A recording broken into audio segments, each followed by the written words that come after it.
Welcome to KG5 for the 2016 Lakoseljac Cup final between South Hobart and the Devonport Strikers. A massive day here at the home of football. The top two teams in the NPL about to play off for one of the most, I suppose, desired trophies in Tasmanian football. Not only is it the Lakoseljac Cup, but it's a qualifier for the FFA Cup. It's a huge game. Joining me pre-game to break this one down, Mark Wigo, Wakefield. Welcome, Mark. Trista, how are you going? I'm good, mate. Really looking forward to this game. I think two really good teams.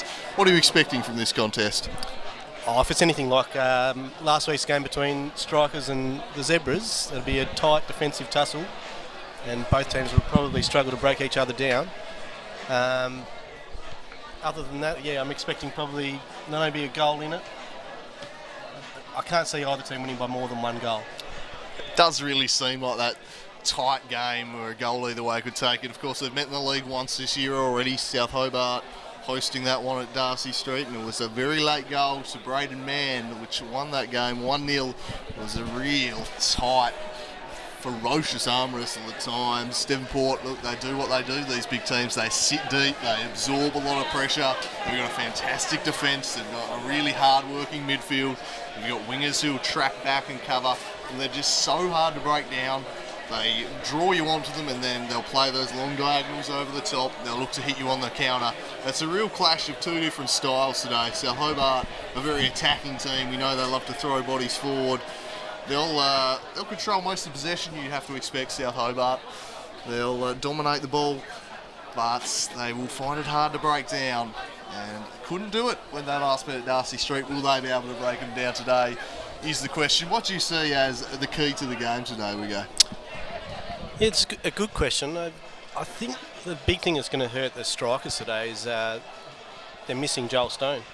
And last time they played South, he was the man that unlocked the defence finally. If I can remember correctly, he went on a barnstorming run and showed a bit of composure and cut back to Mann after beating a couple of defenders, and Mann just smashed the ball home into an empty net. But missing him's a big out, and he'll be frustrated to not be playing today after getting two silly yellow cards last week. Yeah, it's a big blow. Coming in for him today will be Bo Blizzard. We'll get on to the teams when we can. We'll start off with the Devonport side, and you'll see that Joel Stone is obviously a bigger mission from there. Silly red card, a bit needless, and it does open up an opportunity for Bo Blizzard, who's missed a number of weeks with a knee injury, but I've been reliably informed that he's trained the house down this week. He was put through his paces on Saturday morning and is good to go, but always going to be tough to know. He's wearing Joel Stone's number 10 today as well, and a very large brace around that right knee. So we hope that he can get through. Huge boots to fill. We'd also like to welcome to the commentary team a man who is making his debut with us today. He writes for the Mercury as their football writer, the chief football writer, Sean McManus. Sean, what are you expecting in this contest? Well, Drew, I don't think I can say much that Wigo hasn't already covered, but it will be tight. I don't think anyone's going to question that. I think South will have more of the ball. I think you've already said that, and I think South will win. So there you go. South will win. Have you got a score for us there, Shane Train? I don't think there's going to be heaps of goals. I think I'll say 2-1. 2-1, says Shane Train. I think it's a fairly common thought amongst most people talking about this game. There probably won't be a lot of goals in it. They are a team that will look to keep it tight at the back. It's very much defence first. And really, I wouldn't expect many goals in this one at all. Last year, of course, wild winds almost really ruined the cup final. Unless you're Matthew Lewis, that is, who took full advantage of the launch run from 35 yards into the top of the corner. You're talking about the cross. Well, it was a shot. He told us on the podcast earlier this week that he wasn't sure if he was going to score one today. It depended if Kenny gave him the word or not. But we look forward to seeing some long-range hits today, and that might be a way South Hobart looks to get at them. They've scored a few last week. You were at that game against Launceston City. We go. Tell us a little bit about the South Hobart onslaught that you witnessed last week. Yeah, they were pretty scintillating last week. I think the goals of the week this week were pretty much all South Hobart players. Wasn't too much to look at from other teams, but Alex Walter played in midfield and played really well there. So I think he may even get the gig in the middle today, possibly. Yeah, he's been named there. We'll get on to the teams in a moment. But he has retained his spot in the middle with obviously Jack Turner out injured. Yep. And they played Quayle on the left wing, and he scored a cracking goal as well. And who else scored? Lazinski scored a couple of crackers too. And I just did his usual thing, didn't he? That's one of the dangers for the strikers. They'll have to be a bit wary about where they give away free kicks, because you've got players like Lazinski who are ready to smash them into the windows, and can do it from anywhere within 30 yards. So if you give away free kicks in silly spots, you're going to pay. Absolutely. Kobe Kemp, another one who's very adept at finding the back of the net. He can certainly hit them from range.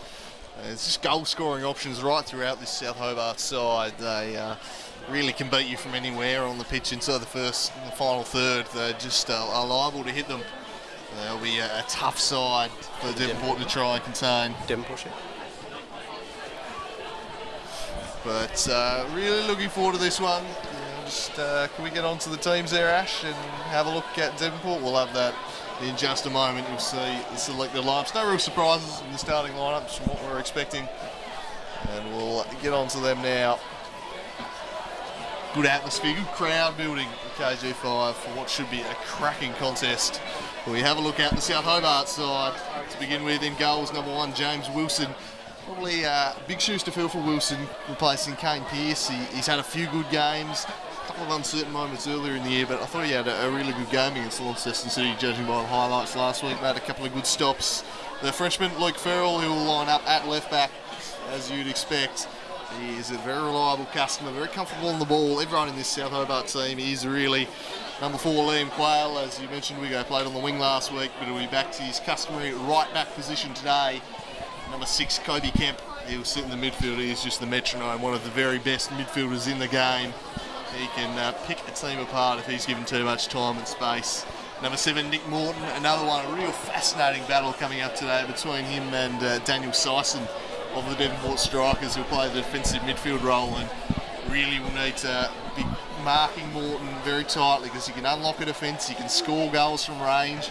Sison did a really good job on Hugh Split last week, who played the 10 role for Zebras, and he'll have to curb his influence. Number 9, Darcy Hall, who started out on the right-hand wing. It was a bit of a fitness test. He was battling injuries, but he's come up all right, and expect him to offer some real pace down the right-hand flank, running at young Dom Smith. That'll be a good matchup between two of the best young talents in the state. Number 10, Alex Walter, as we mentioned, is Jack Turner's replacement in midfield, and just showed the fine depth they have in their squad when he stepped in and went whack with one of the goals of the season. Number 13, Alex Lazinski. He'll certainly be a red-hot favourite for the Mitsubishi medal this year. He has been scintillating as Alex Lazinski.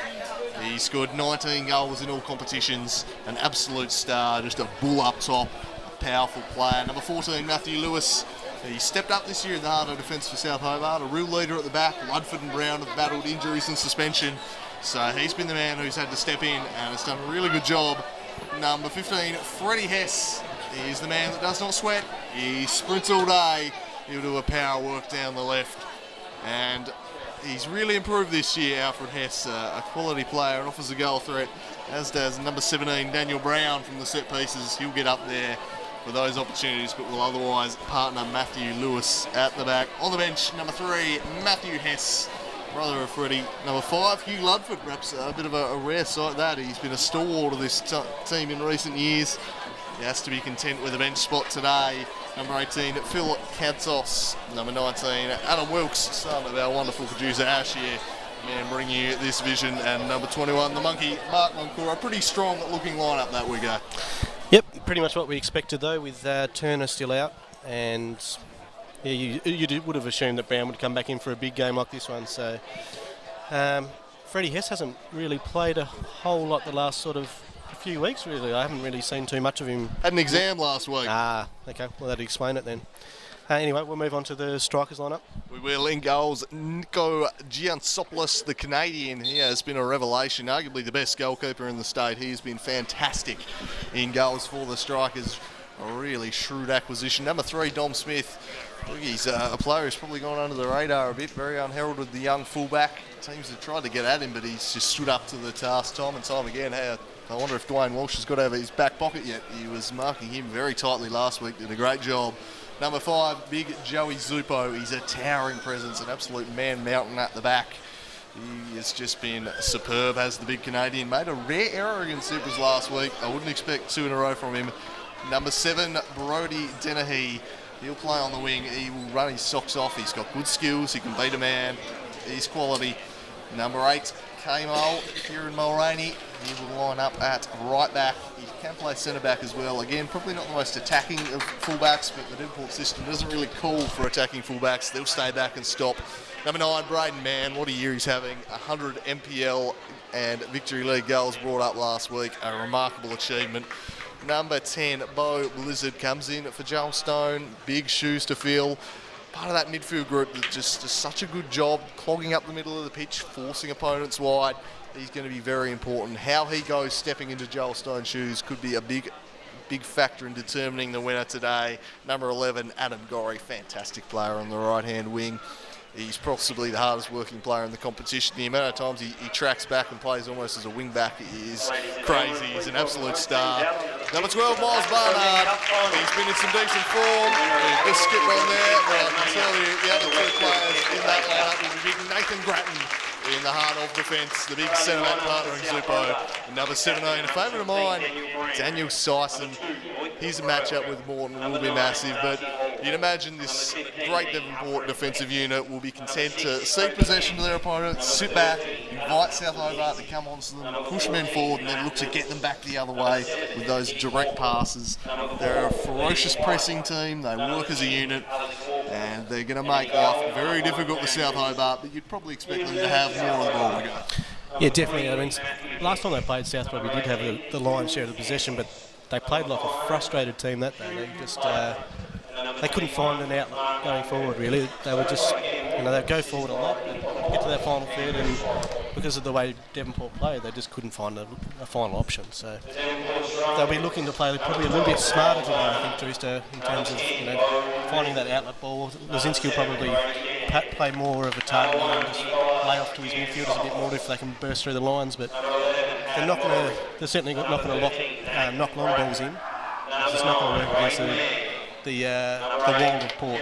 Yeah, massive defence there. We've got 2 huge centre-backs, 2 pretty big, tall full-backs as well, and the keeper who's very adept in the air. So they'll be happy just to sit fairly narrow, try and channel South Hobart in the wide areas. So they have to resort to hitting those crosses in.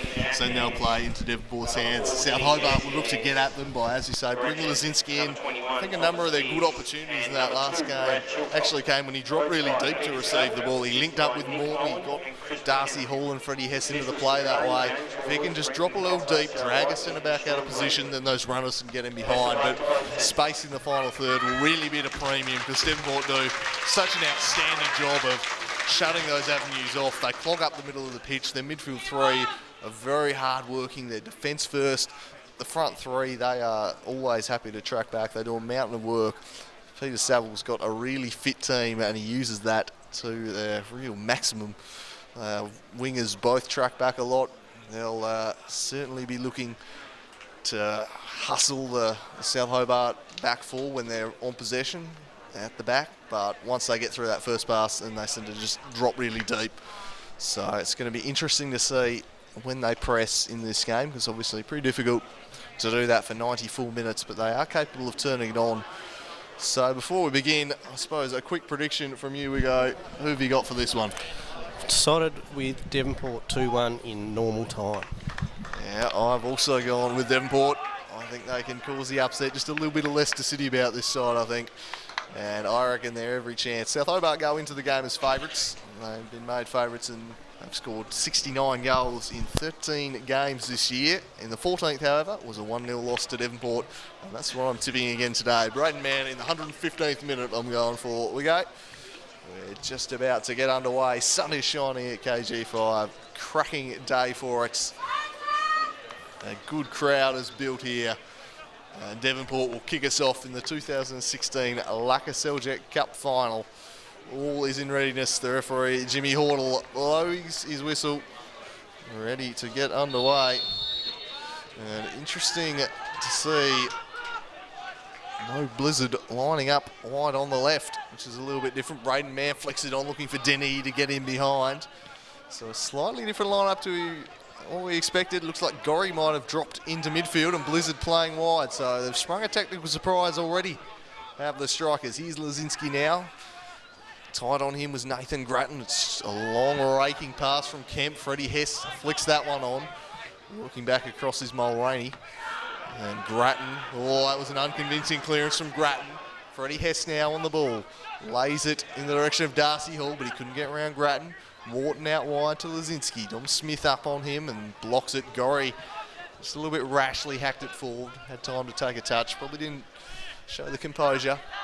Who's going to steady first in this big cup final? South Hobart have that big game experience. Perhaps that's an advantage they might have over Devonport side, who haven't played in as many big games in recent years. South Hobart content just to patiently knock the ball around the back. But I'm very surprised by Blizzard starting wide on the left. It's a slightly different lineup. Here's Gorrie now, looking to press. It's long, and Grattan thumps that one forward. Brown, just a bit too casual, and it's Braden Mann who's hustled him out of the ball. Braden Mann, he's brought down by Brown. That'll be a slice of cheese. Braden Mann asking for a red, but he did have coverage there, but Mann just hustles his way around and caused some trouble there for Brown. It's almost like he's had a few too many weeks off, Brown, and just wasn't aware of the danger that Mann poses. And breathing down his neck. He did get sent off against Northern Rangers for a last man tug of the shirt. And Mann just there, hassling him, niggling away. That's what he'll do. This front three of Devonport are superb at just really pressuring the back four. You never have a time. And it looks like Braden Mann standing over the ball. What can he do from the set piece? 3rd minute of the game. The strikers captain lining a chance up here. James Wilson gets his wall set. It's Braden Mann. Curls it into the wall. What a fall from Mulroney. It almost did. It wasn't far away from sitting nicely. The wall does its job, but then almost. As Liam Quayle hacking it away from Adam Gorrie before he get his left boot in there. The long throw into the box. It's flicked on in the direction of Mann. Away by Kemp. Sicing over the top of Lazinski. Quayle heads it down the line, and it's Grattan leading in the race and thumping it up. Mann dueling with Brown. Brown won that time. Lazinski hard on Blizzard. A good contest. Both men going for the ball. Quayle skips around Gorrie. A furious press being applied by the strikers here. Really looking to pressure the South Hobart back forward. Not letting them settle on the ball. There's some real heat in this game early on. Both teams have come firing out of the blocks as Walter looks to skip around one, but Dom Smith was there to shut it down. Liam Quayle. Real intensity to this game early on. That's what we wanted. High stakes. Freddie Hess turns and flicks it up for the run of Morton. Sison broke that up though. Only as far as Hess. Look to find Lazinski. Turns, curls away by Dennehy. He might get there ahead of Loic Farrell, and he does. And the South Hobart fullbacks are two very attacking fullbacks. They'll really look to get forward and try and cause these overloads in wide areas, and the Devonport strikers usually do a very good job tracking back. As in a little bit late there was Smith, and it's going to be a free kick. A chance for South Hobart to test them now. Kobe Kemp standing over the top of this one. He is the set piece specialist. Very accomplished over the dead ball, Kobe Kemp, but very strong in the air of the strikers. Kemp curls it in the Lazinski direction. It flies over all of them, and Brown got on the end of it, and he somehow spooned it over the top from 4 yards out. Oh. I don't know how he's missed that, Brown. He shinned it. What an opportunity. And right through the heart of the defence there. Devonport unusually vulnerable from the set piece. They're usually very good at clearing those ones in the air. Grattan and Zupo are giant in the air. But that was a very dangerous moment. And Brown probably should have scored. Lewis whacks this one forward. Lazinski fighting with big Joey Zupo, two absolute powerhouses going at it. Darcy Hall skipping in, beats one, and driving from range is Darcy Hall, but his shot was always well off target and never threatening the goal. A furious pace to this game in the early days.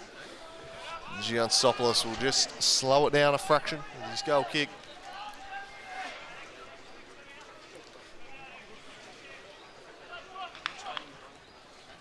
Looks like Blizzard has actually dropped back into midfield as expected now. They're just throwing a slightly different look at him to begin with.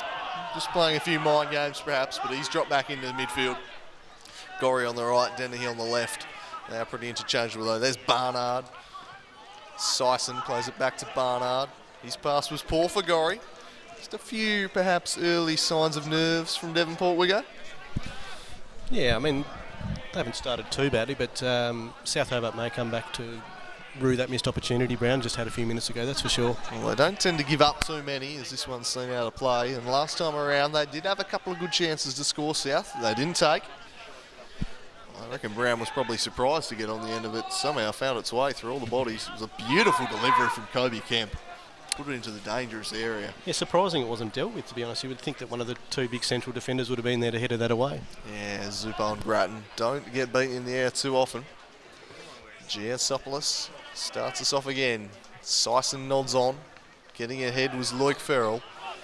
Off the head of Mulroney. And back to Giansopoulos. He blasts it long and straight into touch. A little bit of composure perhaps lacking from Devonport early on, but they'd probably be happy if they can get through the first 15 minutes at 0-0 and settle into this game. South Hobart will really look to press the early advantage as Darcy Hall has to beat two, and I think he's going to have a lot of that today. You see Gorrie working back. That's what the wingers do so well for Devonport. They're up and down those flanks all day.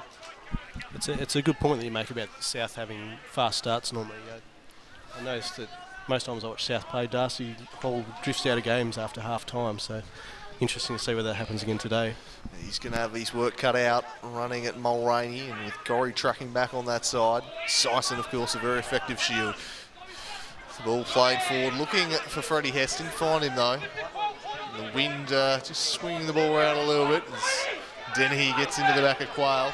The wind would be favouring South Hobart's end here. It's certainly nothing on last year's hurricane-like conditions, but it will impact this first half a little as Nick Morton nods his way around Smith, waits for the ball to settle and drives it in, but Grattan was there. And he thumps it long. Lewis rises highest. Headed away by Sison. Good position there towards Dennehy. His ball was a bit wasteful though. Cut off by Quayle. Man whacks it forward. And this is what they do in the blink of an eye. They hit those long passes, and Gorrie out after this one. Loic Farrell was up to the task though. They're so quick at transitioning defence into attack at Devonport. They break in the blink of an eye. Man, Dennehy, Gorrie are all very quick players. And all three are capable of beating the opposing midfielders to get upfield and offer support. 0-0 after 8 minutes here. Lakoseljac Cup final.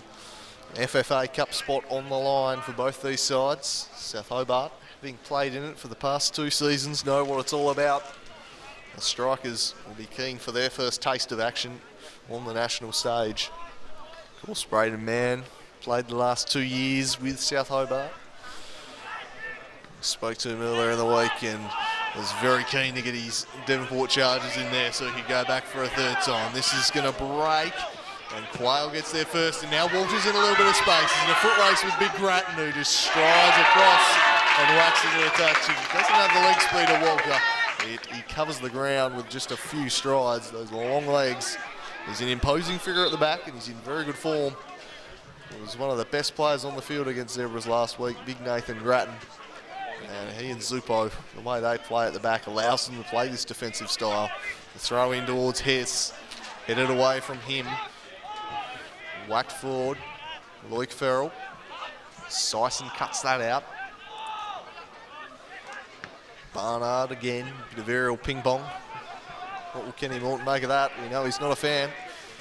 And Brown, does he keep it in? He does. And now Darcy Hall can look to get up and run. He surges inside Darcy Hall. Lazinski's dropped deep and laid it off for Hall. His touch was a bit heavy. Very tight on Lazinski there were Mulroney and Grattan. They'll be paying very close attention to him. 19 goals so far this season. He's a class act up top. Quayle looping into Morton with a lovely little touch, but across to deal that was Grattan before Lazinski could get there. Sits up in the air. The Frenchman, Loic Farrell again. Morton beaten to it by Sison. Coming through was the Frenchman. Did well again. The ref maybe just blocking Morton there. I think they rolled out of play. And will bring a stoppage to that attack. Dennehy was looking to get him behind Quayle on the far side, and no doubt Mann would have looked to pick him out if he could.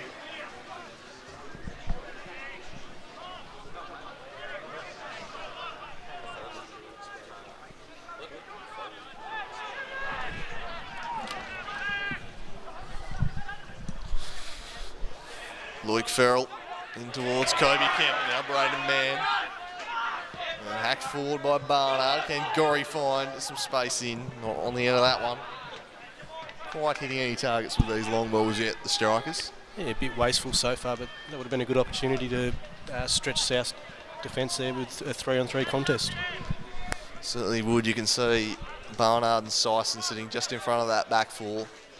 Blizzard the more advanced to the midfield three, but he'll still do plenty of defensive work. He's got through the first 10 minutes. But, obviously going to be a worry with that knee. He's got the brace on it. But, assistant coach Nick Owen was saying he was flying on the training track and he's good to go. Long throw comes in. Of course, there'll be no fairy tale for Chris McKenna as a attacking moment looked ominous there. South Hobart will clear, and now back the other way. It might be South Hobart who can break. Darcy Hall flying down the wing, Grattan across to deal with it. And very sorry to say, the king of Devonport, Chris McKenna, pulled a hamstring on Saturday and will miss this contest. He scored that delightful chip a couple of weeks ago, but in the final training before the game, the hamstring went. Really sad story, that one. Would have made for great theatre if he'd come on late and scored the winner. And he was saying it was 20 years ago he made his debut against South Hobart and scored. It was a very harsh challenge. He's rewarded with the first slice of cheese of the game. Well, that's an excellent point. Dogger Brown got one, and that is well worth a slice of cheese. That's a bit of a blue vein cheese. It's just heading towards red on the spectrum. A little bit late. And into the book goes Miles Barnard. It's a heavy challenge and probably not really the area of the field you need to be making those challenges. If you're going to copy yellow, you'd probably prefer it to be stopping something a little more dangerous. Here's Freddie Hess. So Barnard and Brown on the tightrope early. Here's Quayle. Looks to thread the defence. Dennehy had tracked back well though. The wingers really assisting the fullbacks. The fullbacks narrow. As the wingers almost play the fullback position. Quayle on his left. Back to Lewis. Now Brown. There's plenty of time in the middle of the park. He strolls through KG5 and then Loic Farrell. Now Darcy Hall. Mulroney tight to him, so he turns and looks to run. He's done that a few times, Darcy Hall, but they do such a good job blocking off the middle of the park. It's going to be tough for him to find room to shoot. He does love to turn on with that right foot, playing as the inverted winger. Freddie Hess can't get around young Dom Smith. Whacked over the top in the Lazinski direction. The 2-13's dueling and just easing him off it was Big Grattan. He's made a good start to this game, Nathan Grattan. He has stopped a few promising moves from South Hobart and looks to have picked up where he left off last week. It's not often you see Big Albie get outbodied like that, is it? No, he has his way with most defenders, but certainly against these two. He's definitely got his hands full. He's going to have to find another way through rather than just raw power, but he does have that to his game. There's a lot more to him than just a bullocking centre forward. He's a very complete player. Yeah, he's got one of the best first touches in the league, and he can certainly knock off those little balls off the side. There's breaks for Freddie Hess. He's got time to shoot, and he shacks it horribly. Disappointing effort. Oh, Lazinski had just flicked it through to him, and it opened a rare pocket of space. Smith had been caught far too narrow. He'd been drawn upfield, and Freddie Hess had snuck in behind. Couldn't time the volley. A tough art smashing the volley, but needed to do better there, did Freddie Hess. And a bit of a let-off for the strikers, a rare defensive lapse. Smith just got a little bit out of position, and South quick to play into that area. Really opened up for him.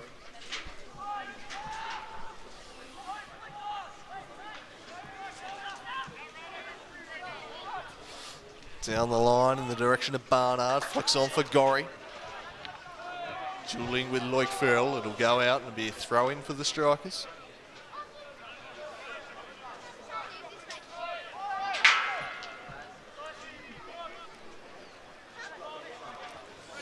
Mulroney, they might launch the long throw. They do like to do that. Blizzard presents short. Would have favoured a long one here to Mann. They go a bit direct. He flicks it dangerously. And in the end, Wilson watches it go behind. Plays it short. Brown back to Wilson. Devonport content to sit off for now. Lewis. Carries it forward. He's got a bursting run from Quayle. Allowed to carry it to halfway. So Devonport just stepping off the press. We saw him a little bit earlier. But, quite content just to let South Hobart carry the ball forwards as Lewis goes the direct option, and that's why they weren't pressing. They hope to frustrate them. Might work out all right though. Lazinski let in by a poor touch from Blizzard. Quayle can't keep that in though. It'll be a throw into the strikers. Long and Mann just works Lewis under the ball, just got into his side. A pretty easy decision for Jimmy Hordle to make that one. Great man flying about the pitch early, really looks to set the tempo for his team. He's a captain, a real leader with his work rate up top. They quickly switch things up here. Suspicions of handball, but Darcy Hill controls it. And now the overlapping Frenchman, Farrell. He's shut down by Gorrie, who tracked him every step of the way. And it's behind for a corner.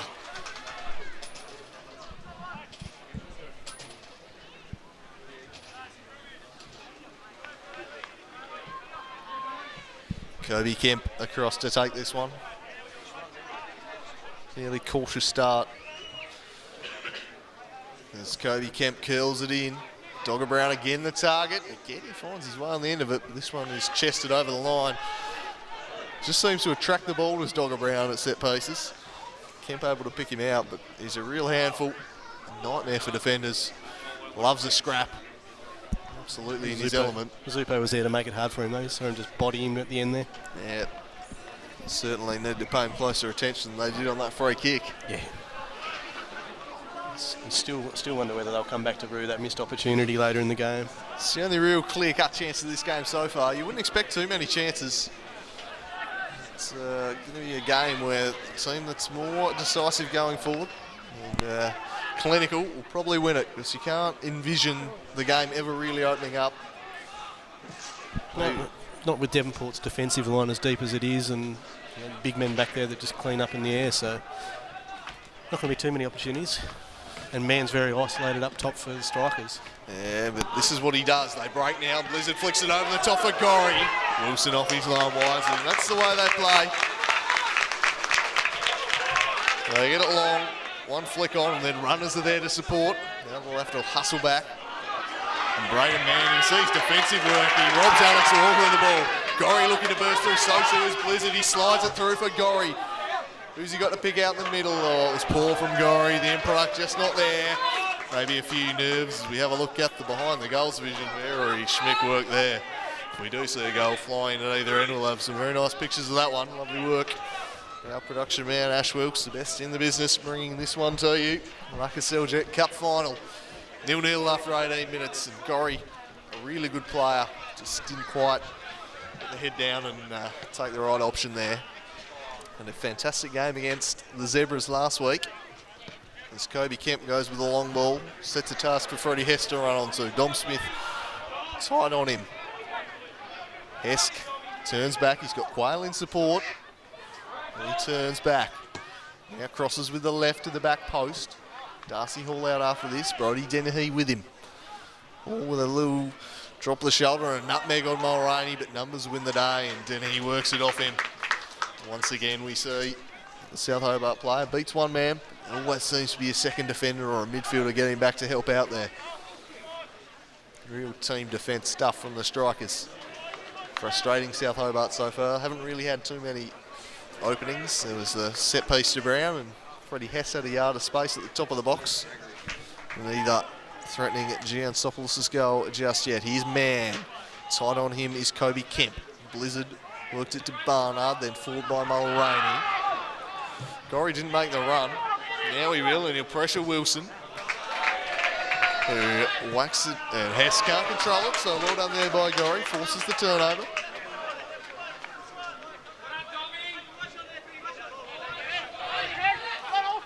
Tom Smith down the line.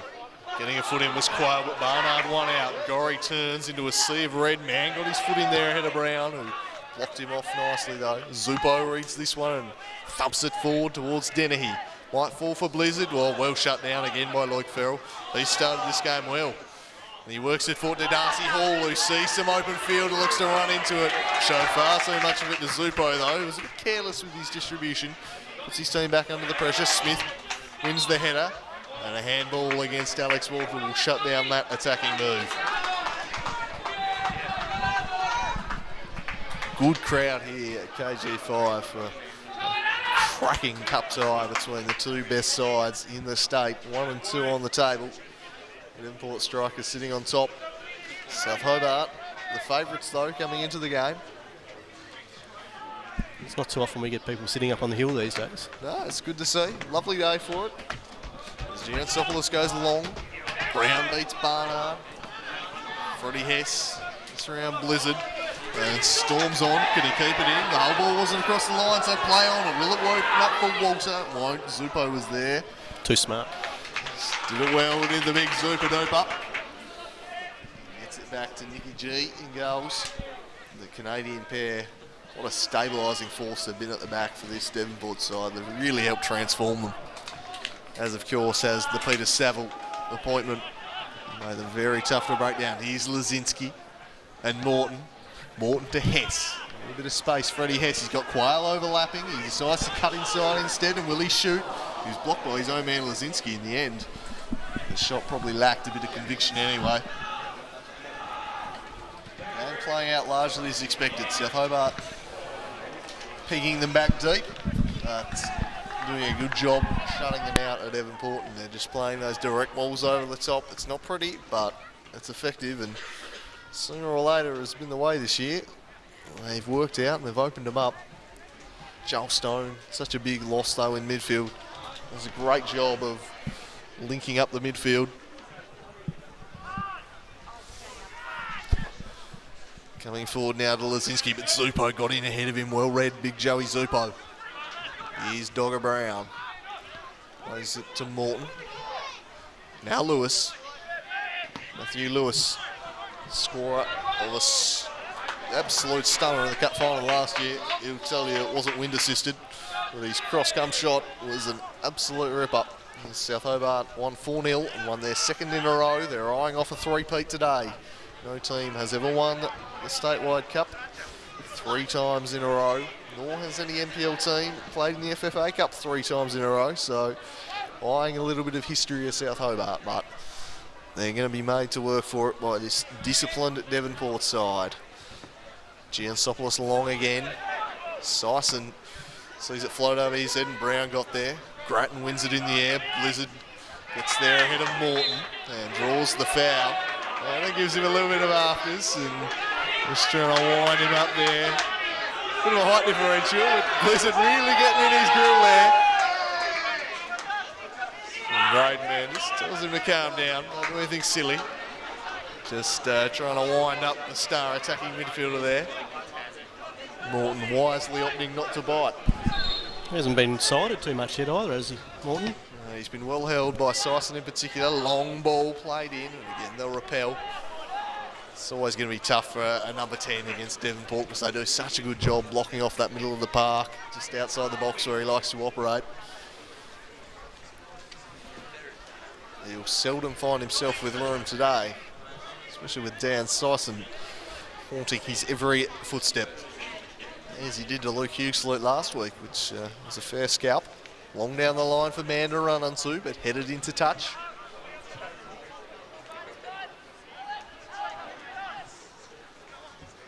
Chipped forward in the direction of Barnard. I think it'll float over his head though. Can he keep it in? He can't.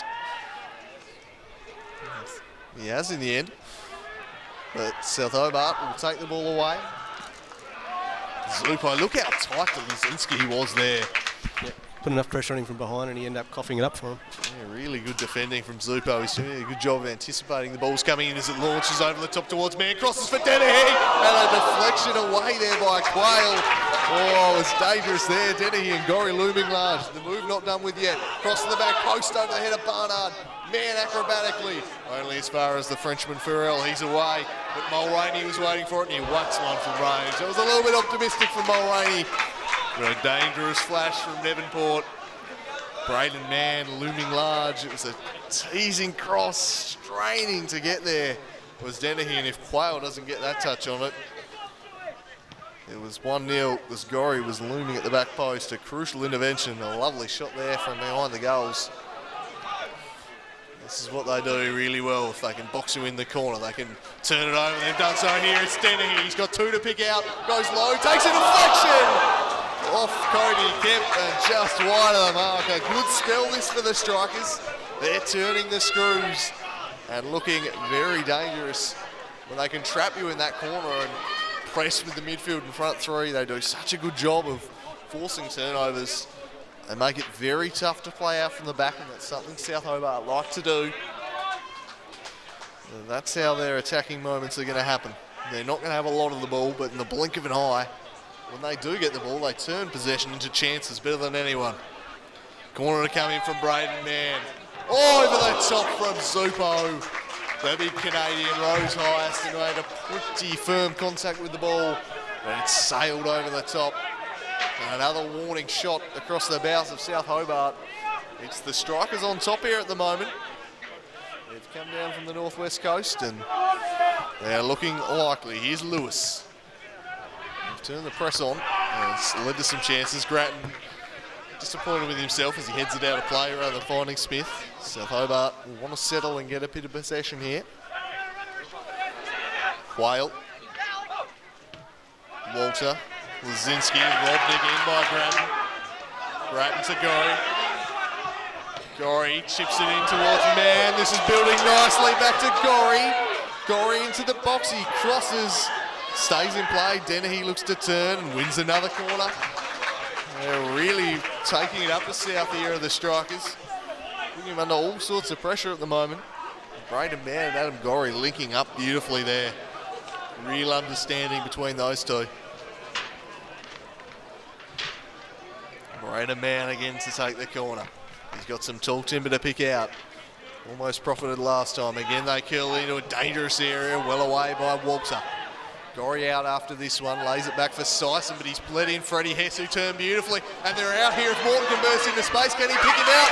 Nick Morton flying off his line is Giansopoulos. The pass was just a bit heavy for him. He was opening up. Rare side as Braden Mann turns his end-to-end action all of a sudden. Braden Mann surging down the flank. He's got 3 shirts on him. Doing really well was Kobe Kemp. And they turn the ball over. Well done, Kobe Kemp. Well done, South Hobart. Getting his head down was Mulroney. Play on, not handball. The call to Lazinski. Sets it forward for Morton. Has no support, so he needs to wait. Gets his head up and picks out Darcy Hall. His touch takes him wide. Dom Smith with him. He keeps it in play, but Smith was the alert, and Smith got his foot in.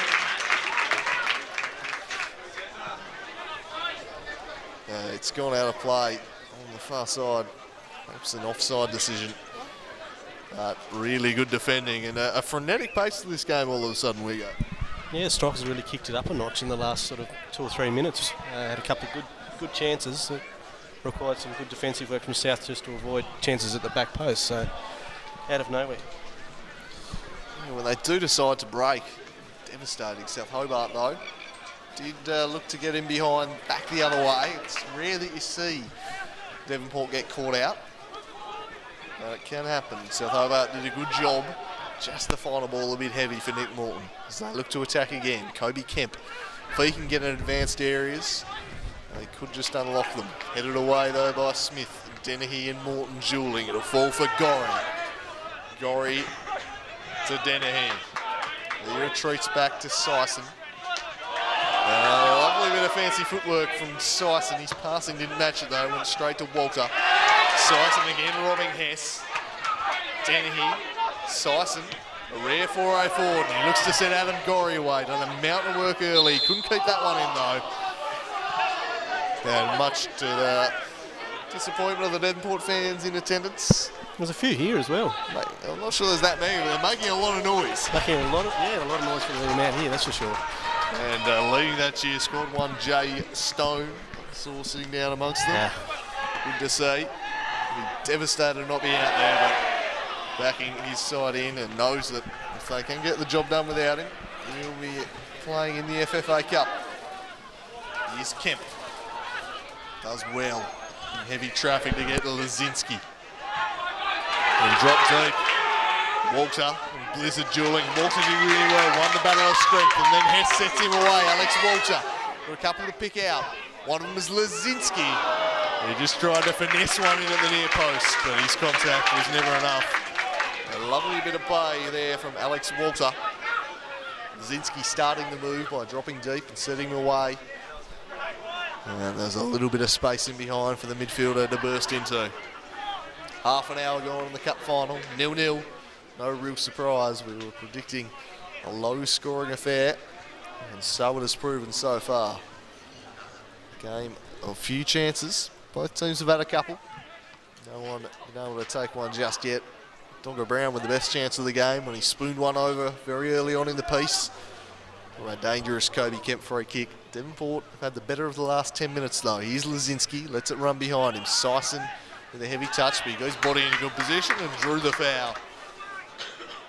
Darcy Hill does not agree. That seemed a pretty easy one for Hordle to make. A big Zupa Duper can take. Punts it long. Dennehy looking to get in behind, but it was well judged by Loic Farrell. Darcy Hill working back, but Mann got to the ball first and looked to jink round one, but again, couldn't get around Loic Farrell, who's done some nice defensive work early on in the piece. He's been put under a fair bit of pressure as Lazinski forces a turnover from Grattan. Zupo will go back to his keeper here, you'd think, and Giansopoulos will just whack it out of there. A nervy moment. Dennehy working back on Loic Farrell. Sison in the middle of the park. Nick Morton beat him to the ball though, and I think fouled him in the process. Did Sison. He knew he was beat. Just decided to take a chunk of the man. He stayed down. And he's getting back to his feet now. I think he copped a little backhander as he made the late challenge on Morton there. Not on purpose or anything, it was just a swinging arm as he went for it. Right, just the incidental contact from Morton there. A little bit of chippiness in the game so far, but nothing too mean-spirited. Just two teams going hard at the ball, really. Here's Morton, he'll take it to Lewis. A little bit of space here. Can he work something, Matthew Lewis? Can he work the shot maybe? He goes to the back post, the Lazinski direction. But coming out to claim it was Giansopoulos, the big Canadian. He's a fine goalkeeper. For my money, the best in the state at the moment. And he took that one well. He launches this one along. Getting on the end of it well was Dennehy. Immediately released it forward, but Liam Quayle was there to cut it out. Lobs forward in the Hess direction, and Lazinski says, what was that? Feed my feet. I'd chuck it 20 metres over my head. It's certainly not very south like that kind of play. Yeah. Just a hit and hope. Perhaps being a little bit frustrated by this resilient and hard to break down Devonport side. Something we definitely spoke about before the game was that they got frustrated last time around. Started pumping them along, and that plays in to Devonport's hands because they're not going to get beaten by the aerial ball too often with the towering presence at the back in Grattan and Zupo. And Mulroney and Smith are certainly not short. They're very much on the tall side for fullbacks, so if they're going to beat them, you'd fancy it's going to be along the carpet as this one's worked forward. Dennehy will give chase, but I think it's always going to roll out of play. Brown decides to keep it in, puts his keeper under a little bit of pressure from there. Very interesting decision there. Well, I thought just letting it roll out of play was the option. But Brown kept it in the end. No danger, but just making sure Wilson's still awake. Yeah, and Gorrie and Dennehy will close you down at the back if they sense it. They do a really good job of that. This game very much been as expected. A real arm wrestle. Walter flicks on. Lazinski does well to control it. It's pretty aimless though. Mulroney will get there first. Mulroney shifts it wide to Adam Gorrie. Looks to play it through. Blocked by Quayle, returns to Gorrie. Gorrie has got Dennehy at the back post. It was offside anyway, so it wouldn't have mattered as he shaped a volley. Not his best work there. Brody Dennehy, but offside anyway as James Wilson will take the goal kick. Gorrie shut down the option of Liam Quayle, who was eyeing off. They're usually happy to let the first pass go to someone short and then they swarm on them. I reckon playing down the right to Freddie Hess is probably the option here. Lewis ends up dropping deep to receive. Out wide to Brown. Brown down the line. Cut out by Mulroney, only as far as Kobe Kemp. With a raking pass to Hess. Waits for the support from Quayle. He's bombing on now, Liam Quayle. He surges past Smith and gets his cross in, but it was far too narrow and easily snapped up by Giansopoulos. And he'll launch it long in the direction of Dennehy. He's got 2 to beat. He was never beating Big Dogger Brown. Wins the header commandingly. Barnard bustling through. Mulroney. Man flicks it, but Lewis is there to cover. Very composed figure in the middle of the defence, Matthew Lewis. A big player for them this year. Zinsky flicks on. Good pressure coming from Darcy Hall. Forced the turnover. Now Freddie Hess. Here's Matthew Lewis. Worked it well to Hess. Hess to Kemp. Did well to get ahead of Sison, but he recovered. One back by Kemp. Blizzard was in support, and then Lewis, and in the end, an initial foul was given. A slice of cheese for Kemp. And the Devonport support, which probably comprises of a number of Southern Club supporters too, you must admit. We'd like to see someone different win it. Give them a little bit. It did seem a little bit on the softer side there. Bit of a camembert perhaps, a bit of a softer cheese, but given. He's now got to walk the tightrope, Kobe Kemp.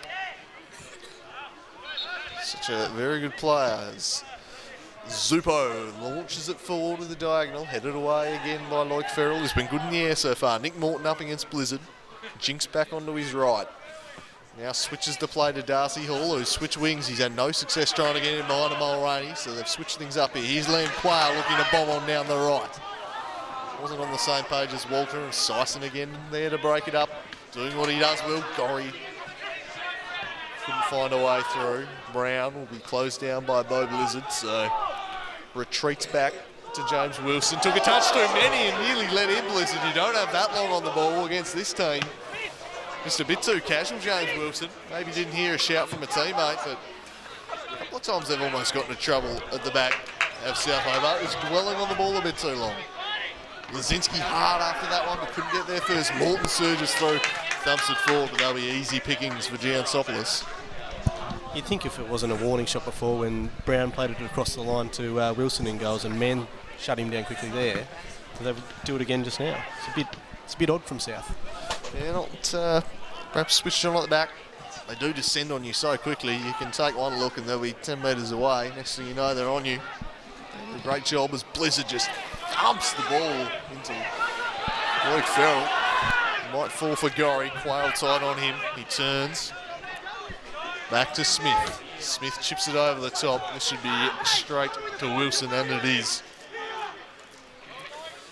Wilson with a long throw this time. Onto the head of Dom Smith, who nods into touch.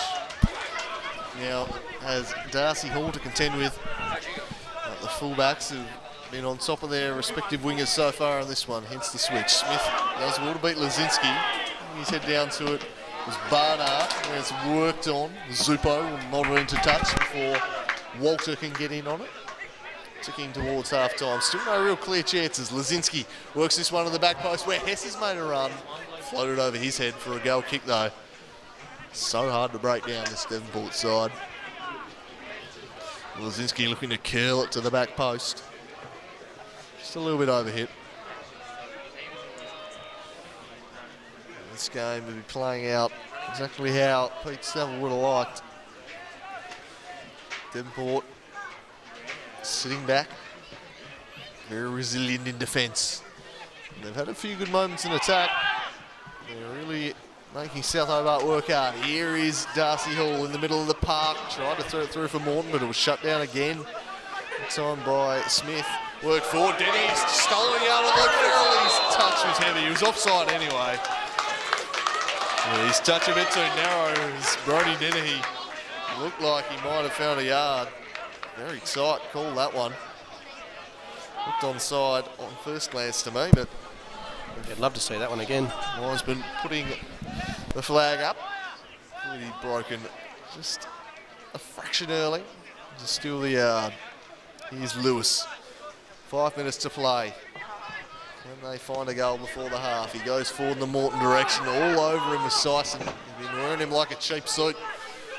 Lewis punts it forward. That'll be cut out by Mulroney. Dennehy whacks it down the line. Not to anyone, just to force them back. Intelligently done, really.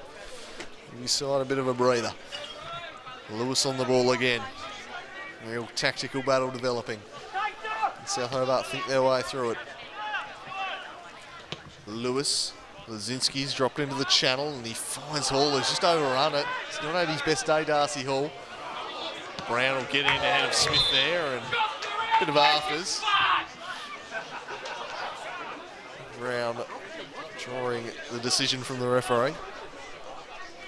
Ken Morton busy on the notepad at the edge of his technical area, writing down a few notes. No doubt he'll have plenty to say. But he's got to answer the question that very few have had an answer to this season. That is, how do you break down this Devonport team? When they opt to play a defensive style of game, they are very difficult to score against. Brown chips it forward. One down by Smith. Blizzard first to the rebound. Grattan put under a little bit of pressure and just skews it out of play. South will look to press up now. They've been careful to keep a few back, though, to not get caught on the counter. That's one thing they've successfully stopped Devonport from doing so far. Their best moments have come when they've pressed them. They haven't got in behind them on the break. Very alert to that danger. Luke Farrell has been chief in stopping that. Here's Lazinski, who chests it on for Morton. Can he get him behind Sison? He can't. Sison turns on the ball and then wins the goal kick. Very nicely done by Sison. Sison's been giving Morton a bath this half. Not the first attacking midfielder he's done that to, but you're quite right, we go. He's been superb, Sison. He's done everything his coach would have wanted him to. He's making life very difficult for Nick Morton, who is one of the genuine game breakers in this South Hobart side, but he's not had a sniff. Most of South's midfield's really not had that much of a sniff at all in this half. Yeah, all been very quiet. Done a very good job keeping the shackles on. I wonder if they'll change things up as the game wears on. Down the line they go. Walter turns, but he showed too much of it to Mulroney, making a rare 4-8 forward centre for Blizzard, who just waited on the ball and allowed Morton in. Now back the other way comes South Hobart. It's Kobe Kemp. Plays it to Hess, plays it first time to Lazinski. But Nico Giansopoulos was there. And he looks to immediately launch a counter to the throw to Mann. He just sensed he wasn't in a great position and hacked it out of play. Quayle takes the throw quickly. Lazinski tried to play it through for Hall, but again it's out of play. Mann left for that, floated over his head. Walter and Barnard comes together in the middle. Barnard from the ground won it and then sets it away Blizzard. Morton tight on him, so he whacks it over the top. Wilson should take this, and he does on the chest. Well taken by James Wilson. 33.5 minutes of tick by. A genuine arm wrestle at KG5. Lakoseljac Cup final. FFA Cup spot on the line. Smith wins the header. Here's Lewis. Matt Lewis, what can he do? Plays it forward to Hess, but reading it was Zupo. That's what they're so good at, just getting in ahead of the attackers, anticipating the balls. And they've turned it over here, and Kobe Kemp lays it to Morton. This is opening up nicely. Morton got round one, but couldn't get round Mulroney. Did really well, Kieran Mulroney, and they look to break. Far too narrow that ball, though. It'll be easy pickings for James Wilson. Hasn't really been tested in goals so far. We've had a couple of dangerous moments. A header over the top from Zupo, and a couple of crosses with menace into the box, but hasn't been called upon to do anything. Nor really is Giansopoulos. Here's Lazinski, who's got a pocket of space, and he uses it to throw through for Morton! Giansopoulos out brilliantly. They just got opened up for the first time today there, Devonport. For once, Lazinski wasn't closed down from about 20 to 30 yards out, and he used that space to dissect them for where Morton had made a promising run. But Nico Giansopoulos was out to deal with it. Really well done. They just switched off for a moment, Devonport, and South unlocked them. Header into the middle. Here's Gorrie in the bullseye. Just lost his footing and Kobe Kemp wins it back. He's working his way into the game, but Sison was there bustling 1-2, but Kemp won the battle in the end. And that is half-time. No added time to speak of. It has been a real arm wrestle, a really close game. They gave a few chances, and it's really panned out largely as we expected heading into this one. Devonport making themselves hard to beat. South working hard, but struggling to create anything again. A few genuine scoring chances, 0-0. Will it open up in the second stanza? Will we see any substitutions? I reckon Saville will be a very happy man with how this game is playing out for the Strikers. This is exactly the blueprint for how they win the game. You frustrate them, you hang in there like this, and then they wait. South Hobart maybe just to overcommit men forward, and they can get them like they did last time. Your thoughts on that first 45 we go? Yeah, you're exactly right. It's panned out just how we thought it would. South Hobart had a fair bit of the ball, but they've largely looked pretty frustrated, and Devonport have put in a superb defensive effort. They really work well in teams at the back. They're often sending one player off to put in a challenge, and they've got the second defender coming in straight after them. I think we saw, I think it might have been Darcy Hall beat one defender, but then I think it was Dennehy who tracked back and made the tackle quickly there. So they're always working well together. Probably not a lot going forward for the Strikers at this stage. They did have that good little period there at halfway through the first half where I think it was Mann got free on the right a couple of times and played across a couple of those little balls across the 6-yard line that had to be cleared. But other than that, probably not a whole lot of good opportunity for either side, except for that last little bit at the end there where Giansopoulos just was so fast to get to Morton's feet and spoil any chance of a shot he had. So you asked about what changes might be made. I don't think Devonport will make any changes, and to be honest, looking at South's bench today, I don't know who you can bring on to make a difference in this game. They've got, I mean, just looking at it, they've got, what have they got? Kansos, Hess, Ludford. You're not going to bring Ludford on to change the game? No real game changes. Of course, they had the under-18 cup final before, played some promising youngsters, Jerry Scunthorpe, Connor Schmidt in that one. Maybe they could have used them. They won that one 3-0, so I suppose they'll be happy with that, but probably like to have another option off the bench. Jack Turner and Ben Hamlet injured, of course, does hurt the depth a little bit. Alex Walter starting. He's normally someone you might look to bring on. As we look through the highlights, I wouldn't expect any changes till late in the game. There's every chance we could have 120 minutes, so the substitutes might be used later on. But a real arm wrestling developing at KG5. We'll take a breather and be back with the second half.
He is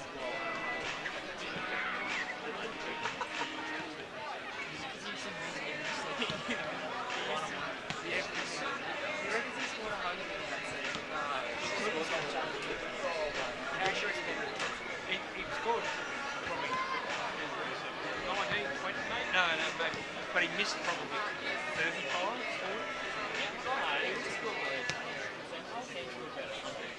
Yeah, he scored a yeah, I don't get it. But you know, spread out. A lot of you boys scored that goal.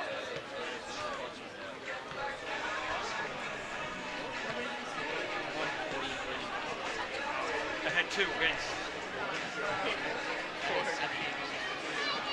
They came in two. Yeah.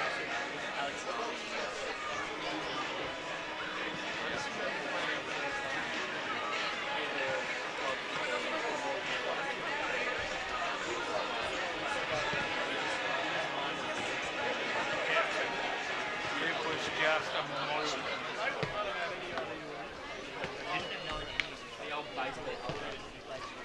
Yeah, they came out thinking they were going to win. Just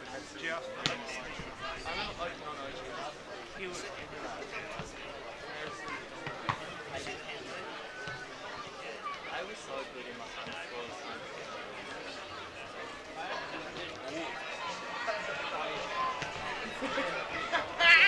they have to play like between them.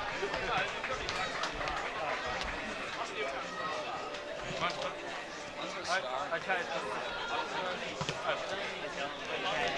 Back to the last one. Ocean has got going tomorrow.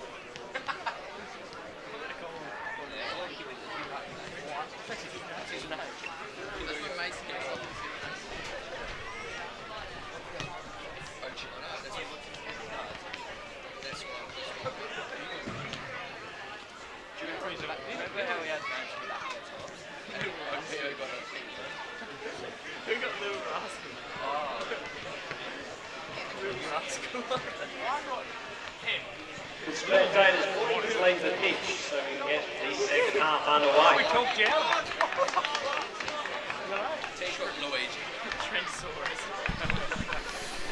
Welcome back to the second half, live from KG5, Lakoseljac Cup Final, 0-0 to score.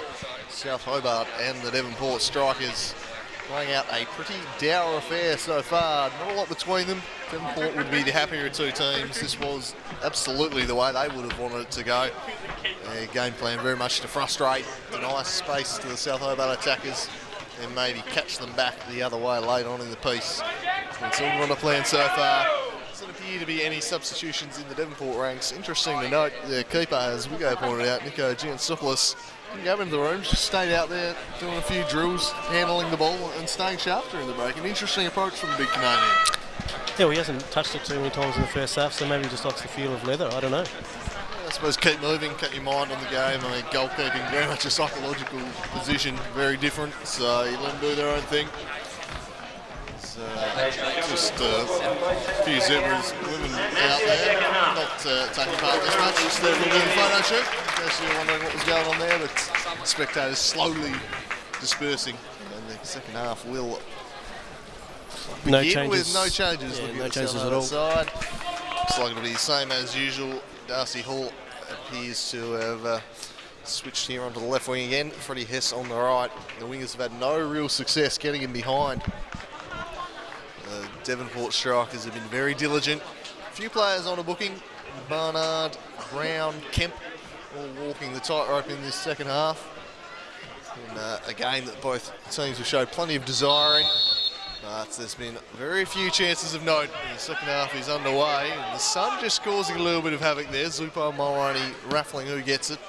In the end, it's the Zupadupa to whack it forward, and it's put into touch by Lewis.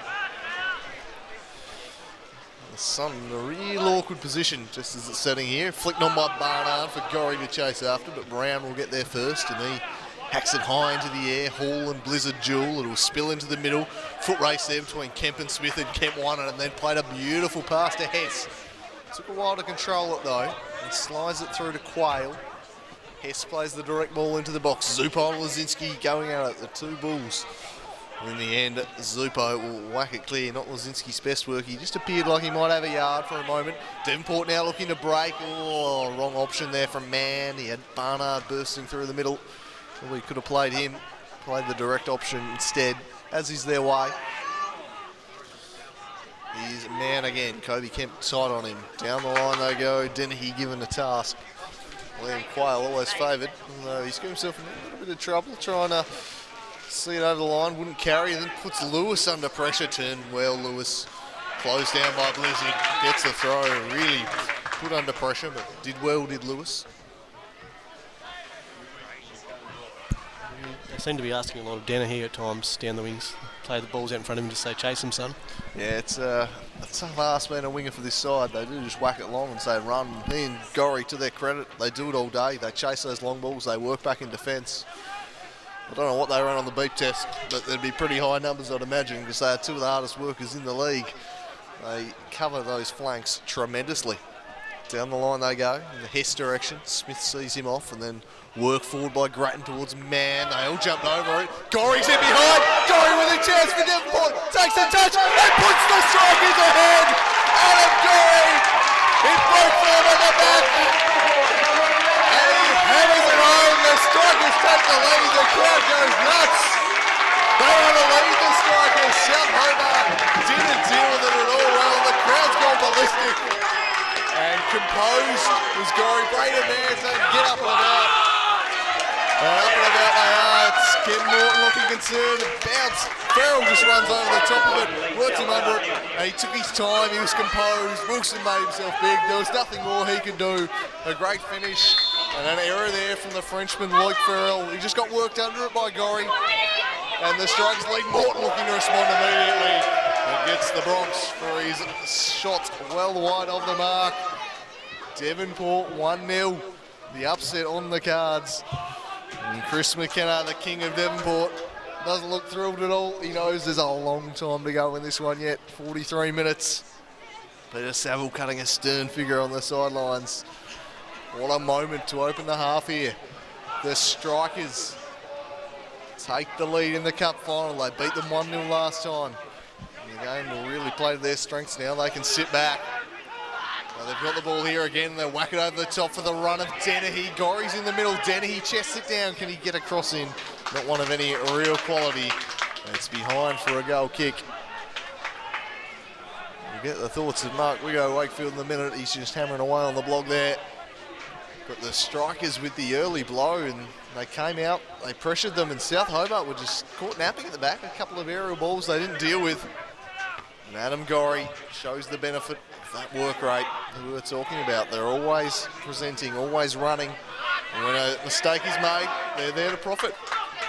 Farrell chips it forward. Zupo will eat that up. Takes a touch and then thumps it forward for Gorrie. Brown heads it down. Luke Farrell with the header. Barnard in the middle. Can he find Syson? No, nipping in ahead was Morton. Now Alex Walter couldn't get around the brick wall. That is Grattan. Oh man, slipped at the crucial time. So did Lewis. It was a slippery patch of turf perhaps.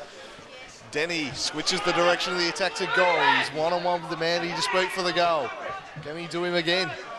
He looks to. This time the Frenchman stood up well under the test and saw it away.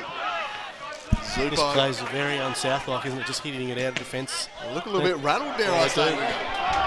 Gorrie might be in here again. The long outward pass working. Blizzard, they're controlling the ball at the moment here, and they're really putting the pressure on. Will this fall for Barnard? Tried to set it through for Blizzard, couldn't. They're just waiting on the ball. Let's see Devonport players showing more desire here. It's not often we see South chasing a game either, so it'll be interesting to see whether the game opens up more for the Strikers later on. Yeah, it might do. There might be a bit more room in behind as South Hobart have to chase this one and play into their hands for sure.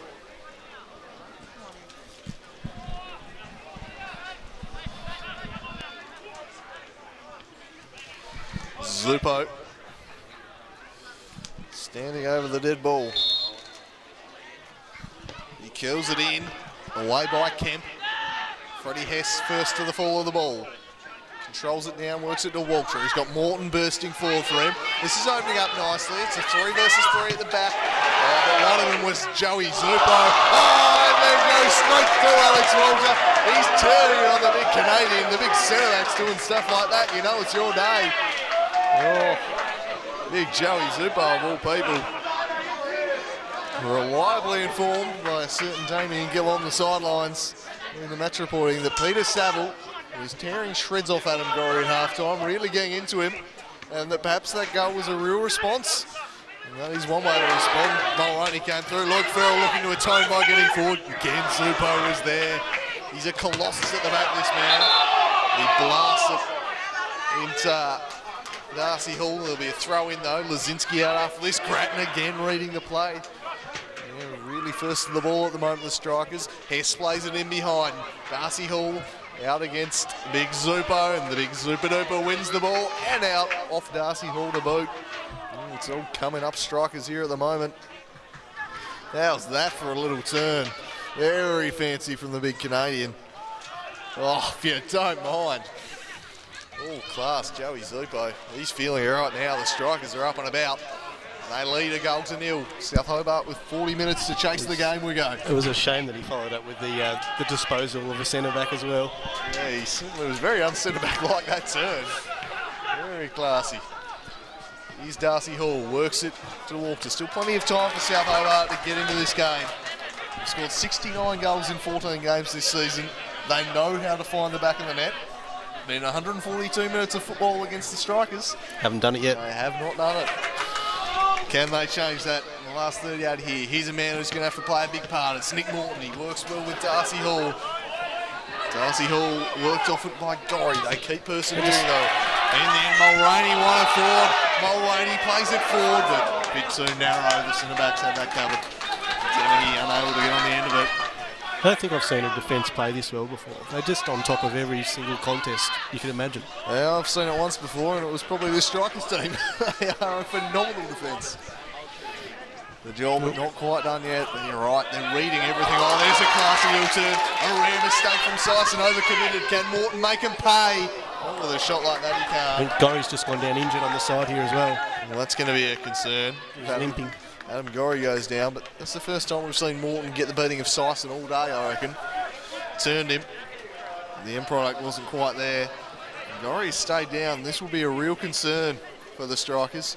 He scored their goal. He's been tremendous up top. And if he was to go out of the game, it would be a huge blow. Do they have another midfield replacement for him? Probably not. They might even, they sharp shop, bring on Dance maybe. Got a couple of options on the bench, but Peter Saville very much a man resistant to the substitution. Big fan of it. He absolutely won't do it unless necessary, but Gorrie is not moving, which is a worry. They've got young Mitchell Blake, Jesse and Jack Dance, Thomas Pearce, and the Red Rock, Tormund, Brad Chilcott. Saville coming a concerned figure at the moment. There's Gorrie very gingerly getting back to his feet. I think he knows his day is done. He has the look of a man who knows that his cup might be over. He's made a massive impact. That could be him done. He looks very concerned. The physio going to work on him. He's not moving particularly well. So Devonport down to 10 men for the time being. Then South Hobart make the man advantage count. Brown wins the header down to Darcy Hall. Darcy Hall drops the shoulder. Ooh, beats one. Can he beat Mulroney? Looking to storm in behind. Mulroney across to deal with it and does it well. Does he show too much of it? No, he doesn't. He's done really well, Mulroney. Wins another battle. South Hobart. Looks like he's going to come back on. Gorrie, he's going to come back on. It's a very pained expression he was wearing. He's back on, which will delight Devonport fans. The goal-scoring hero. Will he be the match winner? Nick Morton turning, back down to there. Braden Mann takes a touch into space. Liam Quayle anticipated, beat into the ball. Well done, Liam Quayle. Can he set an attack in motion now? It's Freddie Hess against Smith. Drives it near post to Morton. Half the crowd went up, but it was side netting only. Nick Morton with a ghosting onto the near post. A really nice overlapping play there from Freddie Hess and Liam Quayle. And for a rare moment, they looked like they'd unlocked them. But it was side netting only for Morton. Giansopoulos came, maybe did just enough to put him off it. Maybe he might have felt he should have put that on target. So we have a look at the great behind the goal footage. And you've got to say, well done, Giansopoulos. He closed down the angle superbly. Mulroney beats Brown. Blizzard and Walter, the two 10s go at it. Walter won it down to Morton. It'll take a while to find Hess, but it's headed away by Smith. Storming through was Quayle, and he draws the decision against Braden Mann. The high boot there. Liam Quayle, a bit of an influence in these last couple of minutes as they chase the game. You'd expect the young fullback to push on further and further. He's a very attacking player. Of course, that will leave them vulnerable the other way, but they're going to have to roll the dice. Giansopoulos should claim this and does. He doesn't release it early this time. He waits for a few runners and then sets it long in the Gorrie direction. He's still not moving particularly well. Maybe he's just foxing, but he doesn't appear to have the movement he did earlier. Taking a while to control it was Hess. Eventually he turns back to Liam Quayle. Now Lazinski. Kemp beaten to it, and Morton. Not a boot on it, but it's hacked out of there again by Smith in the direction of Dennehy. And it's headed down to Wilson. Long. And it's going to stay in, and it's going to be Walter out after this, but getting across again was the big Super Duper.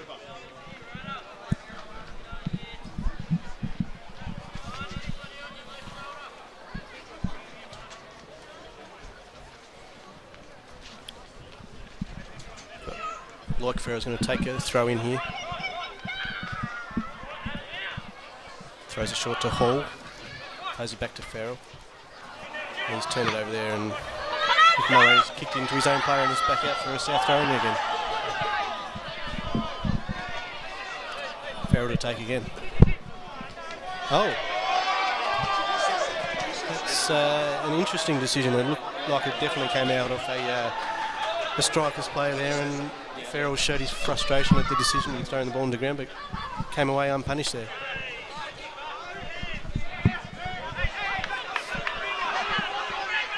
Farrell with another throw here.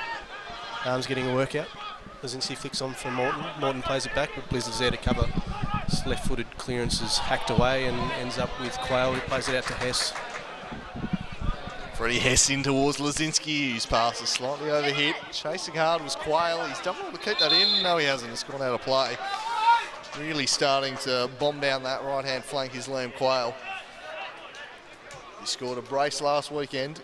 He does carry a real attacking threat as they try and break down this defence. You feel the fullbacks are going to push on further and further, which will leave space in behind for Dennehy and a still limping Adam Gorrie, who's been clutching at that left hamstring quite often. I'm not convinced he's right. He's going to battle on for now. Here's Barnard. Donald Brown in on him. And gets the throw in for his side.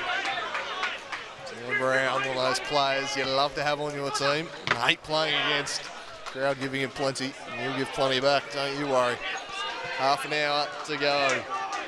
The Strikers hold sway, a goal to nil. Adam Gorrie striking just after half-time. South Hobart to chase it if they want the three-peat. They've got to find a way through this yellow wall at the back. Matthew Lewis. They take it quickly, looking to push the tempo now, South. Here's Nick Morton. Waits for support and plays it in for Loic Farrell, whose pass went straight to Darcy. He'll return it to Morton. Oh, he couldn't get around Barnard. And then he plays it long. It's going to spray out of play. Barnard was clipped afterwards anyway by Morton. And they'll get the free kick to relieve the pressure. Nick Morton staying down. And certainly wouldn't be time wasting with his team chasing the game. It's back to his feet now. And you've got to think Devonport are just going to eat up as much clock as possible. Every opportunity they get to extend the stoppage, take a while over a free kick, they'll do it. Zupo in the direction of Mulroney. It was a poor ball though. It might fall all right for Barnard. There was Farrell. Back to Brown. Farrell down the line. Darcy Hall gets up. No space to operate in there. Walter, it's very tight to the line, and then they just thump it rather aimlessly long. Giansopoulos thumps it forward. Flick on header, and a fully fit Adam Gorrie makes the run in behind there. He's battling, I reckon. You see here as he tries to hustle after Brown. He's very restricted. Blizzard's turned it over to Braden Mann. Braden Mann! Straight at Wilson. Again caught on the ball at the back, South Hobart. That was nearly disastrous. And Quayle really pushing on. And Kobe Kemp playing as a centre-back at the moment. Seems to switch to a bit of almost a back three when Quayle pushes too far up. Brown puts that out of play. Quayle retreats now, but when he pushes on down the right, Kemp just slotting back into the gap between Lewis and Brown. South Hobart chasing this game, not something they're accustomed to. Mulroney down the line. And a poor touch by Blizzard. We'll see South Hobart get the ball back. Lazinski the target here, dropping increasingly deeper to try and get on the ball. His supply's been cut. He's blocked off there, it spills Devonport's way. Man couldn't make anything happen. Back the other way they'll come. Sison beaten to it by Quayle. Quayle's pass was poor for Hess. And this is not the crisp South Hobart unit we've seen all year. They're not playing anywhere near their best. Devonport really seem to have thrown them off their game. Here's Lewis. Out to Quayle. Walter pressured by Sison, so he immediately chips it long. Sets Hess a task. Grattan across to deal with it. Been superb at the back, Nathan Grattan. He and Zupo. Absolutely outstanding, those two.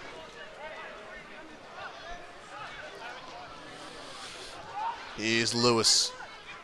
Matthew Lewis runs with the ball. Tried to find Lazinski. It was a poor pass though. Not on the same page as each other, these South Hobart players. Come on, South! They just look a little bit flat we go. You don't get the sense they're knocking the door down to try and find a goal. They look a little bit out of ideas, if anything. Very much so. It's stunning to watch because normally when I watch South Hobart, it's all free-flowing and they're shooting from everywhere and creating, 15 to 20 chances a game. And I don't know how many they've had this game, but it's not many. and they've mostly been off target. Yeah, not really troubled Giansopoulos a couple of times, was sharp off his line, as this one's whacked over the top for Dennehy. Yeah, so they've just had the one shot on and six off. Yeah, credit to the defence of the Devonport Strikers. They're 27 minutes away from a stunning cup victory. Here's Morton, back to Darcy Hall. Darcy Hall with some space to run into. This has been a rare sight. Across now is Grattan. They collected him afterwards to be Grattan, and that'll be a slice of cheese. And a free kick in a good area for South Hobart. Darcy Hall, on the rare occasion today, he looked up and he saw green open field ahead of him. Every time he's looked up cutting inside today, he's seen yellow shirts. He was intent to make the most of the opening. And he draws the slice from big Nathan Grattan. Now, Lazinski is a set-piece specialist. He curled in an absolute stunner from a very similar position last week. Can he conjure up the magic his side need now? They badly need something. Kobe Kemp also over the ball. He can hit it. But you'd surely favour Lazinski, given the form he's in. Giansopoulos will want to get his wall right here. A dangerous man over the ball. It's Lazinski. Straight into the wall that does its job. Back out to Quayle. Quayle wanted to get him behind by dropping the shoulder, but well and truly alert to that was Braden Mann. He wasn't falling for the little dummy inside, knew exactly where he wanted to go. His former teammate Quayle, he'd have seen that move a few times on the training track. Here is Lloyd Farrell. Minford, if he can pump it to them. Giansopoulos flying off his range. He does enough to bring it under control. Very alert there, the keeper, to get in ahead of Brown. He pumps it long, nobody there. Mann will run after it, but Lewis has time to collect. And a rare poor pass from Lewis. Distribution from the back hasn't been great from South Hobart today, and that just lets the pressure off. Some tidy keeping though from Nico Giansopoulos. Very good under the aerial ball, as a change is being prepped here by South Hobart. Looks like Hugh Ludford. So I'm not sure if that means they're going to move to a back three perhaps to chase the game. That would be my thought. They don't have a lot on the bench in an attacking sense, but looks like the veteran Hugh Ludford might be brought on. Maybe push Brown upfield a little bit as a battering ram. We'll have to see. Here's Hess. Flicked on beautifully for Quayle. That was clever, but Braden Mann had tracked the run well. And then Smith gets back. Again, the forwards just working overtime, getting back to support. Really impressive team defence this from the Strikers. The hardest working side I've seen in Tasmanian football. And it's paying off. Here's Brown. Barnard on him. Forces the errant pass again, and they just rattled South Hobart at the moment. And the change is being made. Huey Ludford's going to come on, but who for? Oh, Kobe Kemp. So, guessing he did come into the game as a bit of a fitness scout, so perhaps injury related. He hasn't had his normal influence on the occasion today, Kobe Kemp. He's a superb midfielder. A bigger body coming on. That's, he's come on, and maybe they go to three at the back. Maybe Brown just pushes on into midfield and they throw him forward more often. Ludford's gone straight to centre back and Brown into defensive midfield. So I guess they just want his physical presence up there a bit more, but most creative change. Lack of options though. Lewis will swarm on this. Barnard contested from the ground. Couldn't get it. Lewis walks through. Walker has the overlapping Farrell. And again, the yellow shirts are quick to press. Oh, a little nutmeg there by G1 A Gorrie. It might open up. He chips it over the top. But Giansopoulos always favoured. Devonport sitting deep. And over-committing was Quayle. It's letting Braden Mann. Mann looks up and runs at Lewis. Jinks inside, but he lost control on the ball. And in the end, poor communication, and Mann checks Lewis. And he goes into the book, the slice of cheese for the Strikers captain. Probably for persistent fouling, if anything. He's had a few today. He's just been a little bit late. Didn't seem to be a particularly malicious challenge. Just a little bit of contact afterwards. Pretty soft one, I thought, but I suppose he's done it a few times. And that's why Hawthorne has reached into his pocket and booked the captain. So Hobart pushing forward. 23 minutes to try and find a way through. They are not looking likely, we go. Not at all. The other danger we've got now is that with Brown pushing into the midfield, he's going to be in the play a bit more, and he's on the slice of cheese as well. So he hasn't had a lot to do in the last sort of half hour or so. He could be in a few challenges, a couple of meaty ones, and if he mistimes one, suddenly he's off the field. Yeah, I'd expect him to be, the longer it goes on, lob forward and sit him alongside Lazinski maybe. Though the battering ram approach might not work against such a strong defensive unit in the air like Grattan and Zupo. Even the fullbacks, they're well accustomed to dealing with the physical threat that Brown will bring. They're sizable units as Grattan beats Lazinski in the air. Sison out, can't beat, does beat Hall to it, well done. And South Hobart have some numbers at the fall and Hess works it to Hall. He's got Luke Farrell bombing on for him, ignores that and cuts inside. Immediately the strikers across to deal with it. They're patiently thinking their way through it. Farrell now. Here's Darcy Hall looking to shape the shoot, but that avenue is blocked off. Such a good job blocking the middle. Here's Alex Walter. Trying to slide in Lazinski.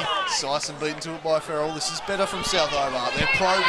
What can Darcy Hall do? He's got to pass on. It's Luke Farrell in space! Oh, spilling it was Jared Softness and Morton almost in. That was much better from South. They took their time, they were patient, they probed, they waited for a gap to open up, and it did for the Frenchman. It's unfortunately not really the man you wanted to be on the right foot just outside the box was the left-footed fullback. That was Nick Morton. Had been a prime scoring chance. But I think that's the approach. They're better at serve taking. Short, patient passing, get numbers forward. Direct isn't working. Man gets a bit of treatment from Ludford. Their two former teammates going at it, and Man draws the foul. Again, they'll take their sweet time. Adam Gorrie battling on. He's certainly not moving as well as he was earlier, but he's staying out there. We did mention Peter Saville is very resistant to a sub. He likes to back his 11 men in. And so far, they're doing the job for him. Greater Man standing over the dead ball. Mocking the captain, Conjure. Not a lot. Lewis is there. Oh, his header scooped up in the air. Awkward one to deal with, and grappling all over Brown was Barnard, and he's infringed him. Easy free kick for Hall to blow. They'll look to pass out from the back. Ludford. He forced to retake that one.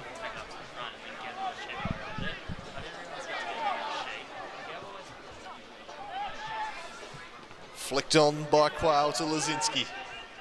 Lazinski back to Brown. He chips it high in the air. Smith with a bit of an up and under. Sets Grattan a task. Zupo came storming through. The big Canadian again.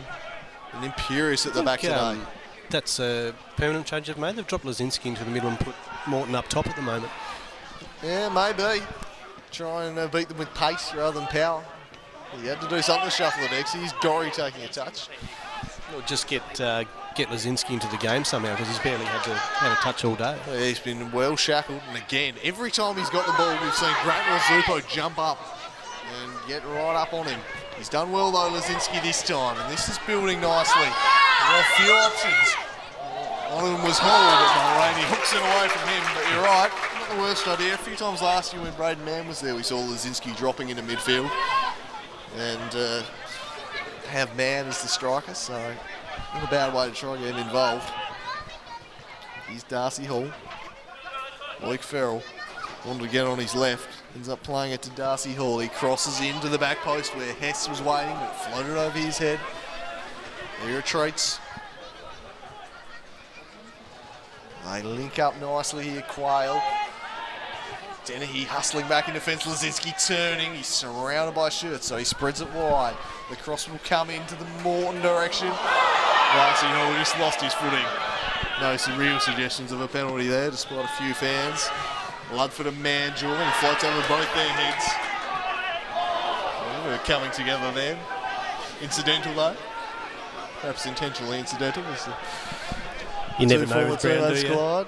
Dogger Brown, always very good at that, making things look like accidents. South are really looking to turn the screws now. They've struggled to generate same spells of pressure. Can they one here? Quayle bombs on. He's got a couple to pick out. Again, it's Dennehy working back and blocking off the cross. He's been outstanding, Brodie Dennehy. His work rate, phenomenal, and South Hobart, again, uncharacteristically sloppy. It's a bit sloppy, but they're certainly turning the screws at the moment. They're having a few good passages of play and getting in behind Devonport a little bit more now. Still no real chances of note for them in this half, though. The best chance, that one that Brown had very early on in the piece. Fell to him in the box from a Kobe Kemp free kick, and he spooned it over the top. Here's Lloyd Farrell. Lazinski dropping deep, opts for Hall instead. Again, he can't get around Mulroney. He has won that matchup hands down, Kieran Mulroney. In a rock.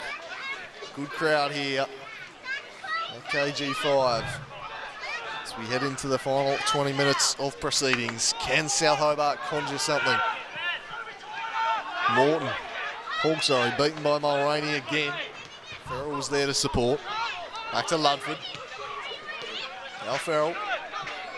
Darcy Hall now. Mulroney inside on him and then thumped away by Barnard. And they're keeping plenty of numbers back now. Gorrie really operating as a wing back. And he shuts that one down and gets a little shove from Ludford afterwards. With a feeling out there. Devonport know how close they are. They can taste it now. And Gorrie is battling.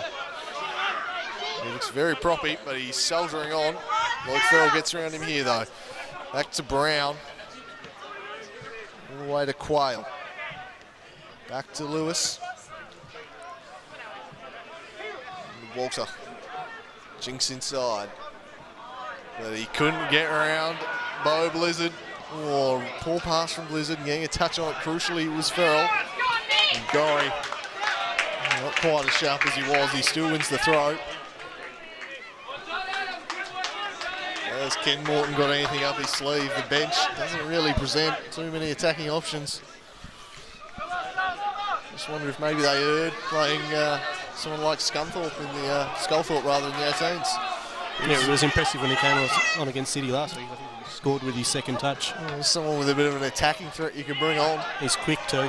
Very good player. He'll certainly play a part in the future, but not today. Sison robbed off by Hess, who did well to work. Man out after him though. They do not stop working. Hess did well to keep control of it. Oh, dangerous, showing too much of the ball to Sison there.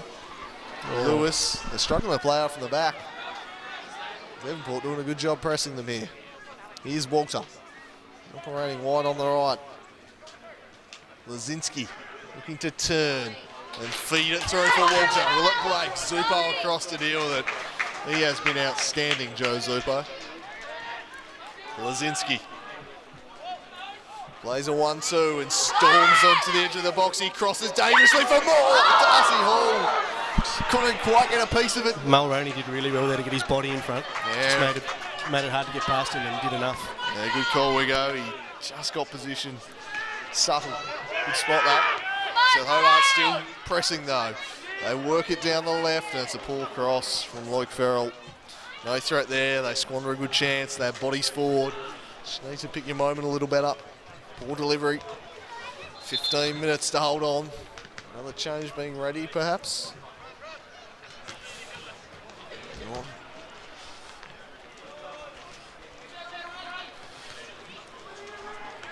Something going on, maybe a bit of claret coming out of Nick Morton. He's been sent from the field to get that treated, so no sub, just a bit of the blood rule for Nick Morton. They get that worked on, South Hobart. Their quest to try and break down the defence will be done no favours by going down to 10 men. Bounces off the back of Brown to Ludford. Bo Blizzard hacks one forward. Lovely first time pass over the top. And Wilson all over that. They'll gather that one.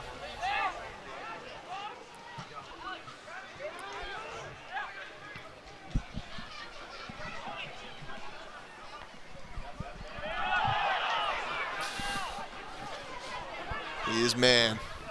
Works it forward in the Dennehy direction. Lewis tight on him. Dennehy turns intelligently and then turns back the other way. And crosses to Blizzard over his head and Hess is away. He's playing more centrally with Walter having switched to the right. Brown, just showed a bit too much of that there. Flashed his intentions and it's easily broken up. Giantsopoulos, first time away. Hess beats Blizzard. Farrell to Brown. I don't think he and Darcy Hall are at all on the same wavelength. Darcy Hall looking a little bit tired. Hasn't had his usual impact today.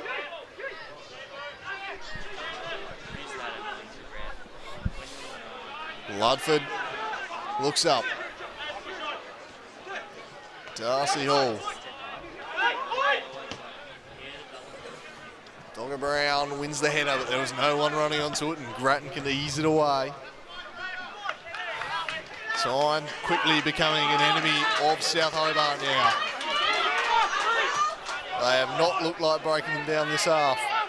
Can they pull a rabbit out of the hat late? Ooh, Devonport do the job again. Grattan slides in and handles it. And there'll be a free kick, and you feel they need to throw a few bodies forward now.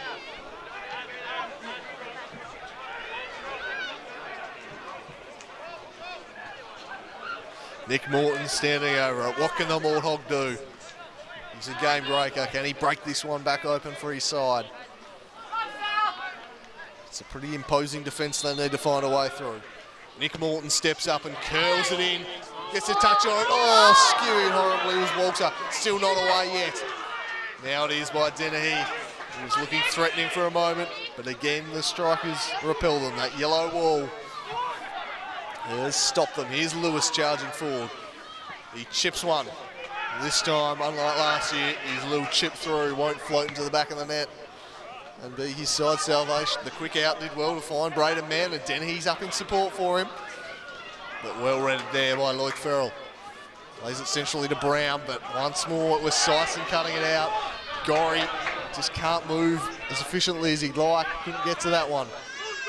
Really surprised Saville hasn't subbed him. Truth be told, still very proppy. Good faith in the 11 he's got out there. Brown switches the play. It's Walter. It went out of play though. Just got away from him there. Devonport again possessed the ball. It's been a game of very few chances, but Adam Gorrie took one for the Strikers very early in the piece, and a rare mistake from Smith has let in Walter here. He plays it to Lazinski, who immediately returns it. This is good from South Hobart. Smith's tight to him. The cross comes to the back post where Darcy Hall is. Went over he and Mulroney's head, and Gorrie's on hand. Lazinski did well just to slide in and put him off. They get the throw in.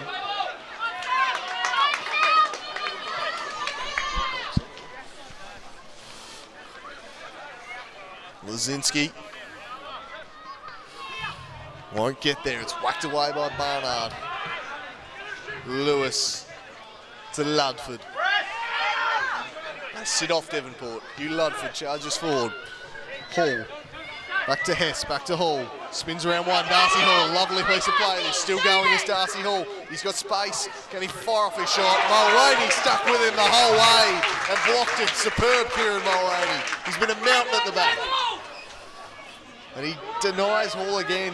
He loves to cut in on that right foot from the left-hand side. He's tried it numerous occasions, and not once has he been able to challenge the goal because they've been so disciplined in defence, so disciplined in blocking off the top of the D there. Gorrie hustled to try and keep it in. He couldn't. Farrell's left the elbow up there on Mulroney.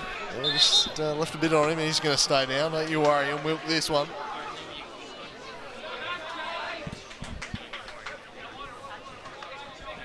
Gorrie's limping again, and Blizzard looks pretty tired.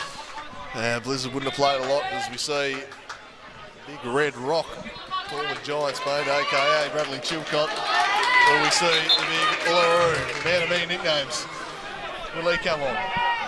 He's sitting on the sidelines just behind Saville there, doing some stretches. Maybe Gorrie off for him and shore things up at the back. Syson again. He's done a mountain of work. Charging forward with his Quayle. Lasinski turning. Zupo got a foot in. And away again by Barnard. That was close. Ludford. Darcy Hall. Striker sitting deeper and deeper. Lazinski beaten to it by Syson. Some tired bodies out there. Man was out in acres of space, but the pass was ill-directed. And man throws his hands to the sky. He had a field ahead of him there if that had been directed. Here's Lewis. Now Morton. Morton works it to Walter. Drops the shoulder, turns inside. Hess supporting him. He chips it over the top. Can Quayle track this one down? He does. Jigs around Dennehy. He didn't keep it in though. And again, the pressure is relieved. 7 minutes to play. The Strikers so very close, we go. Are they going to hold on here? I think they will. They're just defensively, they've just been so impressive today. That Mulroney effort before to track Hall the whole way across the ground was just how they played all game, really. It might open here though. Lazinski tries to barge his way past Mulroney, who is again strong. His contact was weak. It's gathered up comfortably by Giansopoulos, the Canadian. Thumps it along in the Braden man direction. Lovely flick on from him, but Gorrie can't really run. And sees it out of play.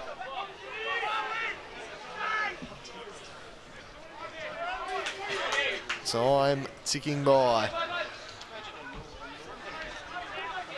Long throw down the line. Blizzard gets his head to it. Straight out of play. Lazinski. So a tough battle all day against Lupo and Grattan. They've been tight to him for the duration. Quayle, a suspicion of handball. All the suspicion is blown by Horsell.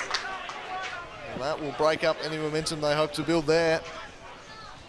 Not long left for the Port to hold out. Can't imagine they'll be throwing too many forward from this one.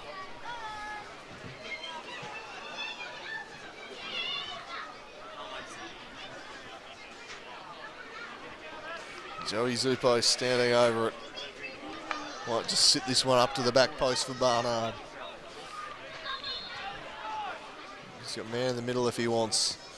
It's low and flat and it's smashed out of there, but that won't faze them.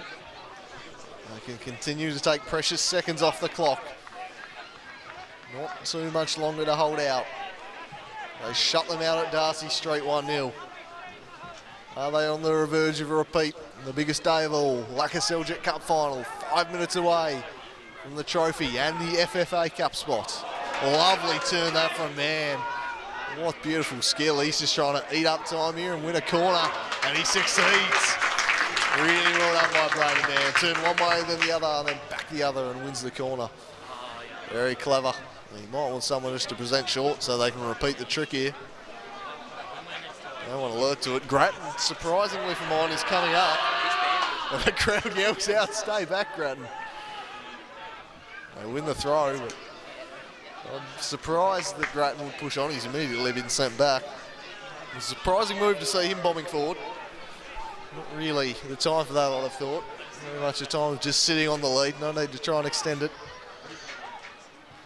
Plays it short beautifully to Barnard, and he wins another corner, and they're just milking the clock, we go. Yeah, I'll be happy with this. I'd be happy to take another 10 corners between now and the end of the game if they could. They're doing it well. Freddie Hess puts the ball very conveniently back on the spot for them. Try and expedite things, but I think the man will take his time. Yeah, he just strolled back over slowly.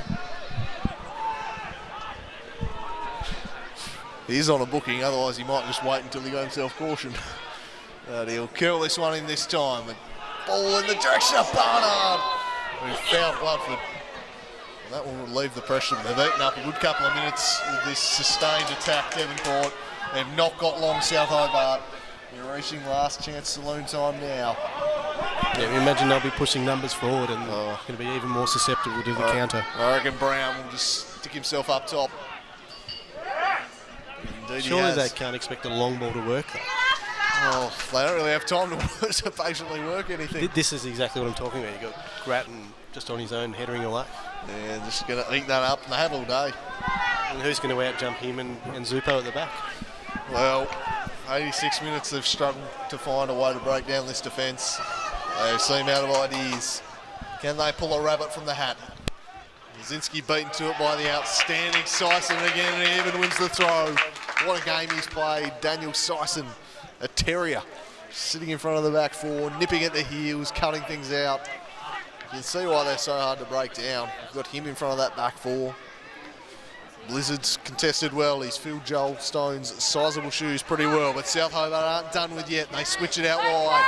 Mulroney, rarer, led in Darcy Hall. Blizzard was across to block off the middle of the park though. South Hobart maintain the ball. Lazinski waits for support from Quayle. Now Walter, patiently, too patiently. They left it for no one. They're not on the same page. And you just can't see them scoring, South Hobart. That don't look likely at all. I suppose if you bang your head against a brick wall for long enough, you're bound to get disheartened. It's been the case. They've not found a way through. It's been a magnificent defensive display. Here they go now. Luke Farrell, the Freddie Hess. Freddie Hess out to Darcy Hall.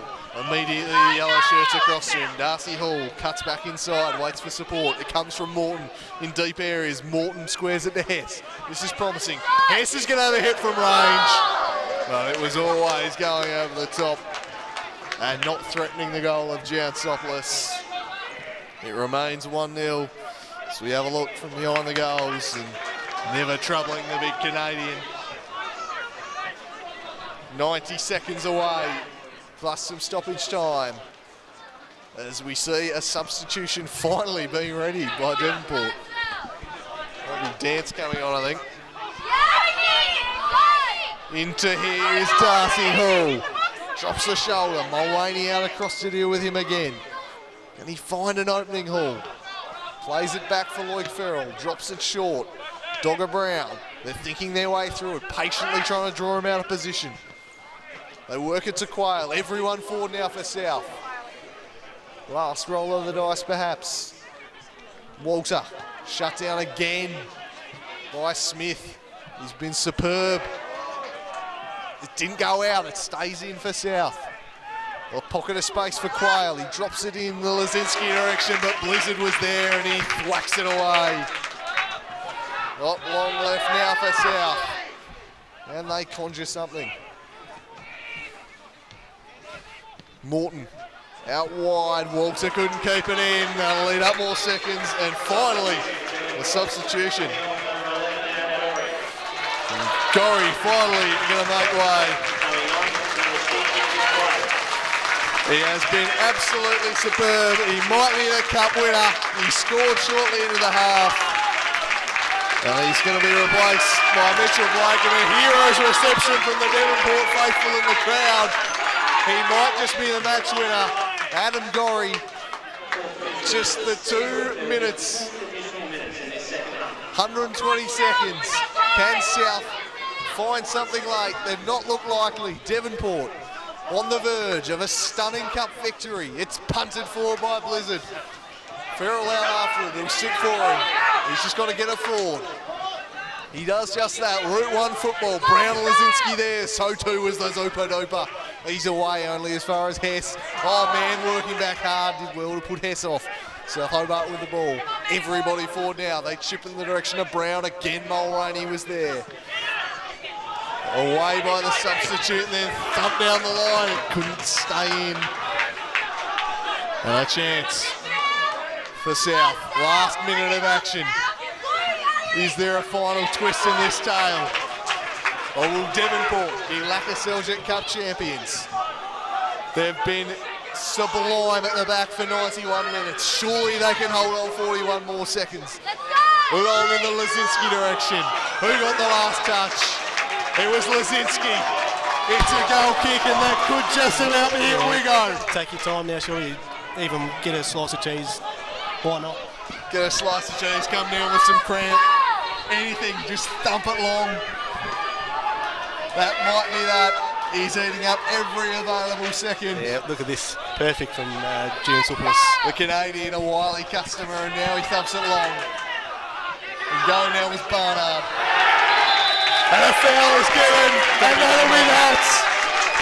The 92 minutes are up, and surely the Devonport Strikers are home. Surely the Banana Slugs, the Road Warriors, the boys from the Northwest Coast are about to be crowned Cup champions. Thump long by the Zupadopa. Man after it. Hornell has a look at his watch. Still we go. Here's Hall. Shut down by Mulvaney. Said they about 20 times so. In by fall for Morton. In behind is Ludford. One last chance for South. It eludes the veteran. Ludford crosses. It's hacked out of there. Oh, Ludford just letting it away from him. Where's his extra 40 seconds come from? Is what the Devonport faithful are asking. They're baying for the whistle. It's everyone forward. It's heave from Lazinski. Headed into the hands of Giantsopoulos. And surely now they're home. Giantsopoulos Oh, look at the watch. A blow of the whistle. And the Strikers have done it. Devonport are champions. What a win. What a season. What a team. This defence. They are superb. They shut them down. What scenes out there for the Strikers. They've travelled down. They've done it again. They did it at Darcy Street in round 5. They've done it again today.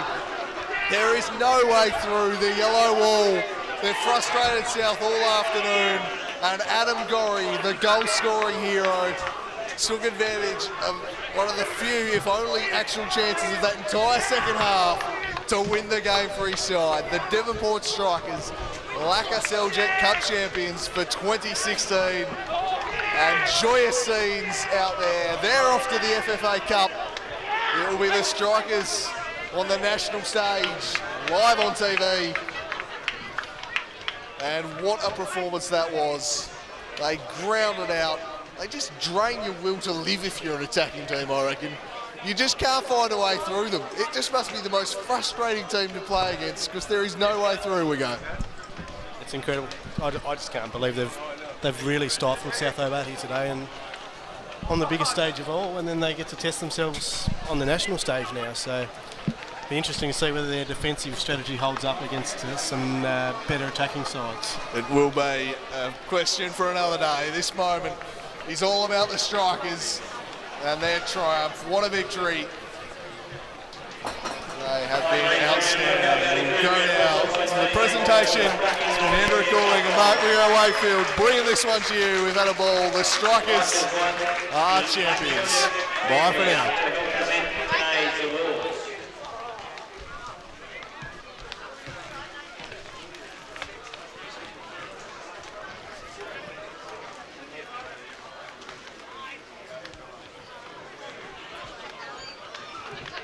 Start with today's officials in the middle today, Jimmy Hill.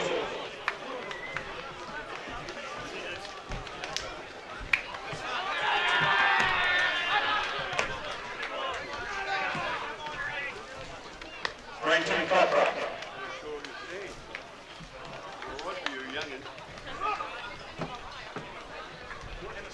Sarah White.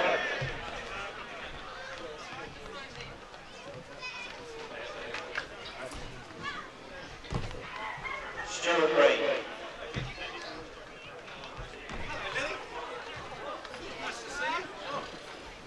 Now I'd like to call for Great Man, captain of the Devonport Strikers, to say a few words.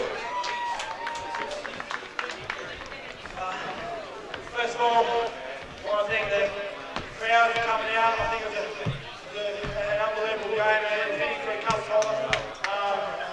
I think you guys made the atmosphere perfect and made it a real tough battle. To the referees, thank you. I thought I was refereed pretty well and there was no silly business going on. So I think you guys did a fantastic job.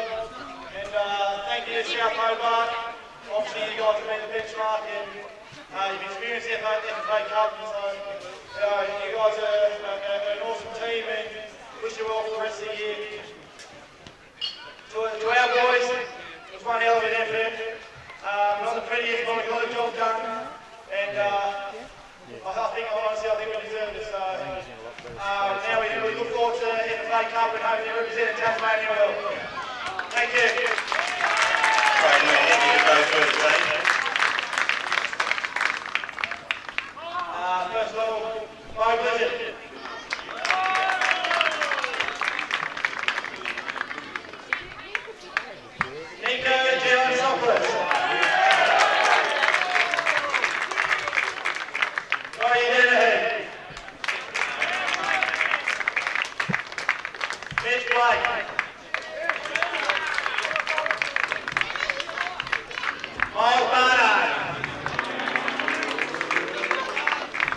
Joey Zupo.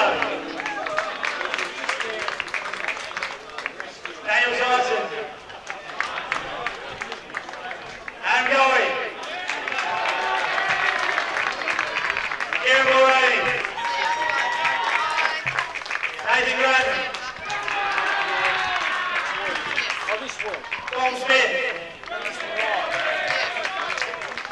Lakoseljac. Jesse Dance. Jack Dance. Tom Dance. Peter Saddle. Nick Owen.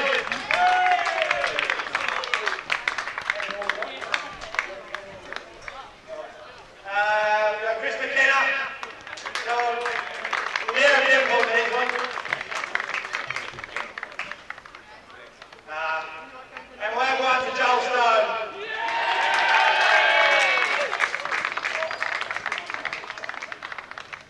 Thank you.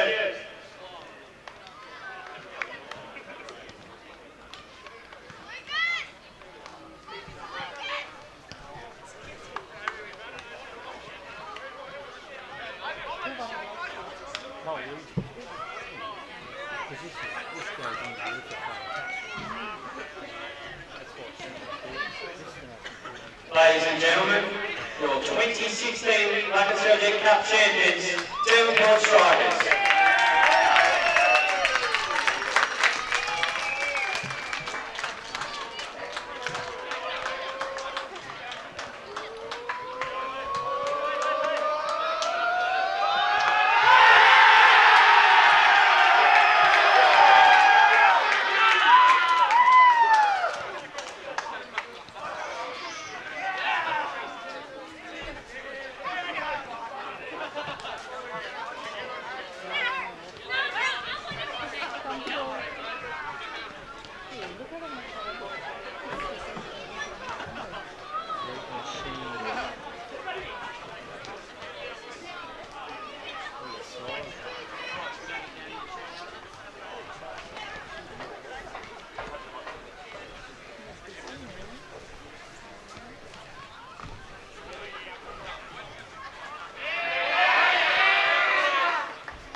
Oh well.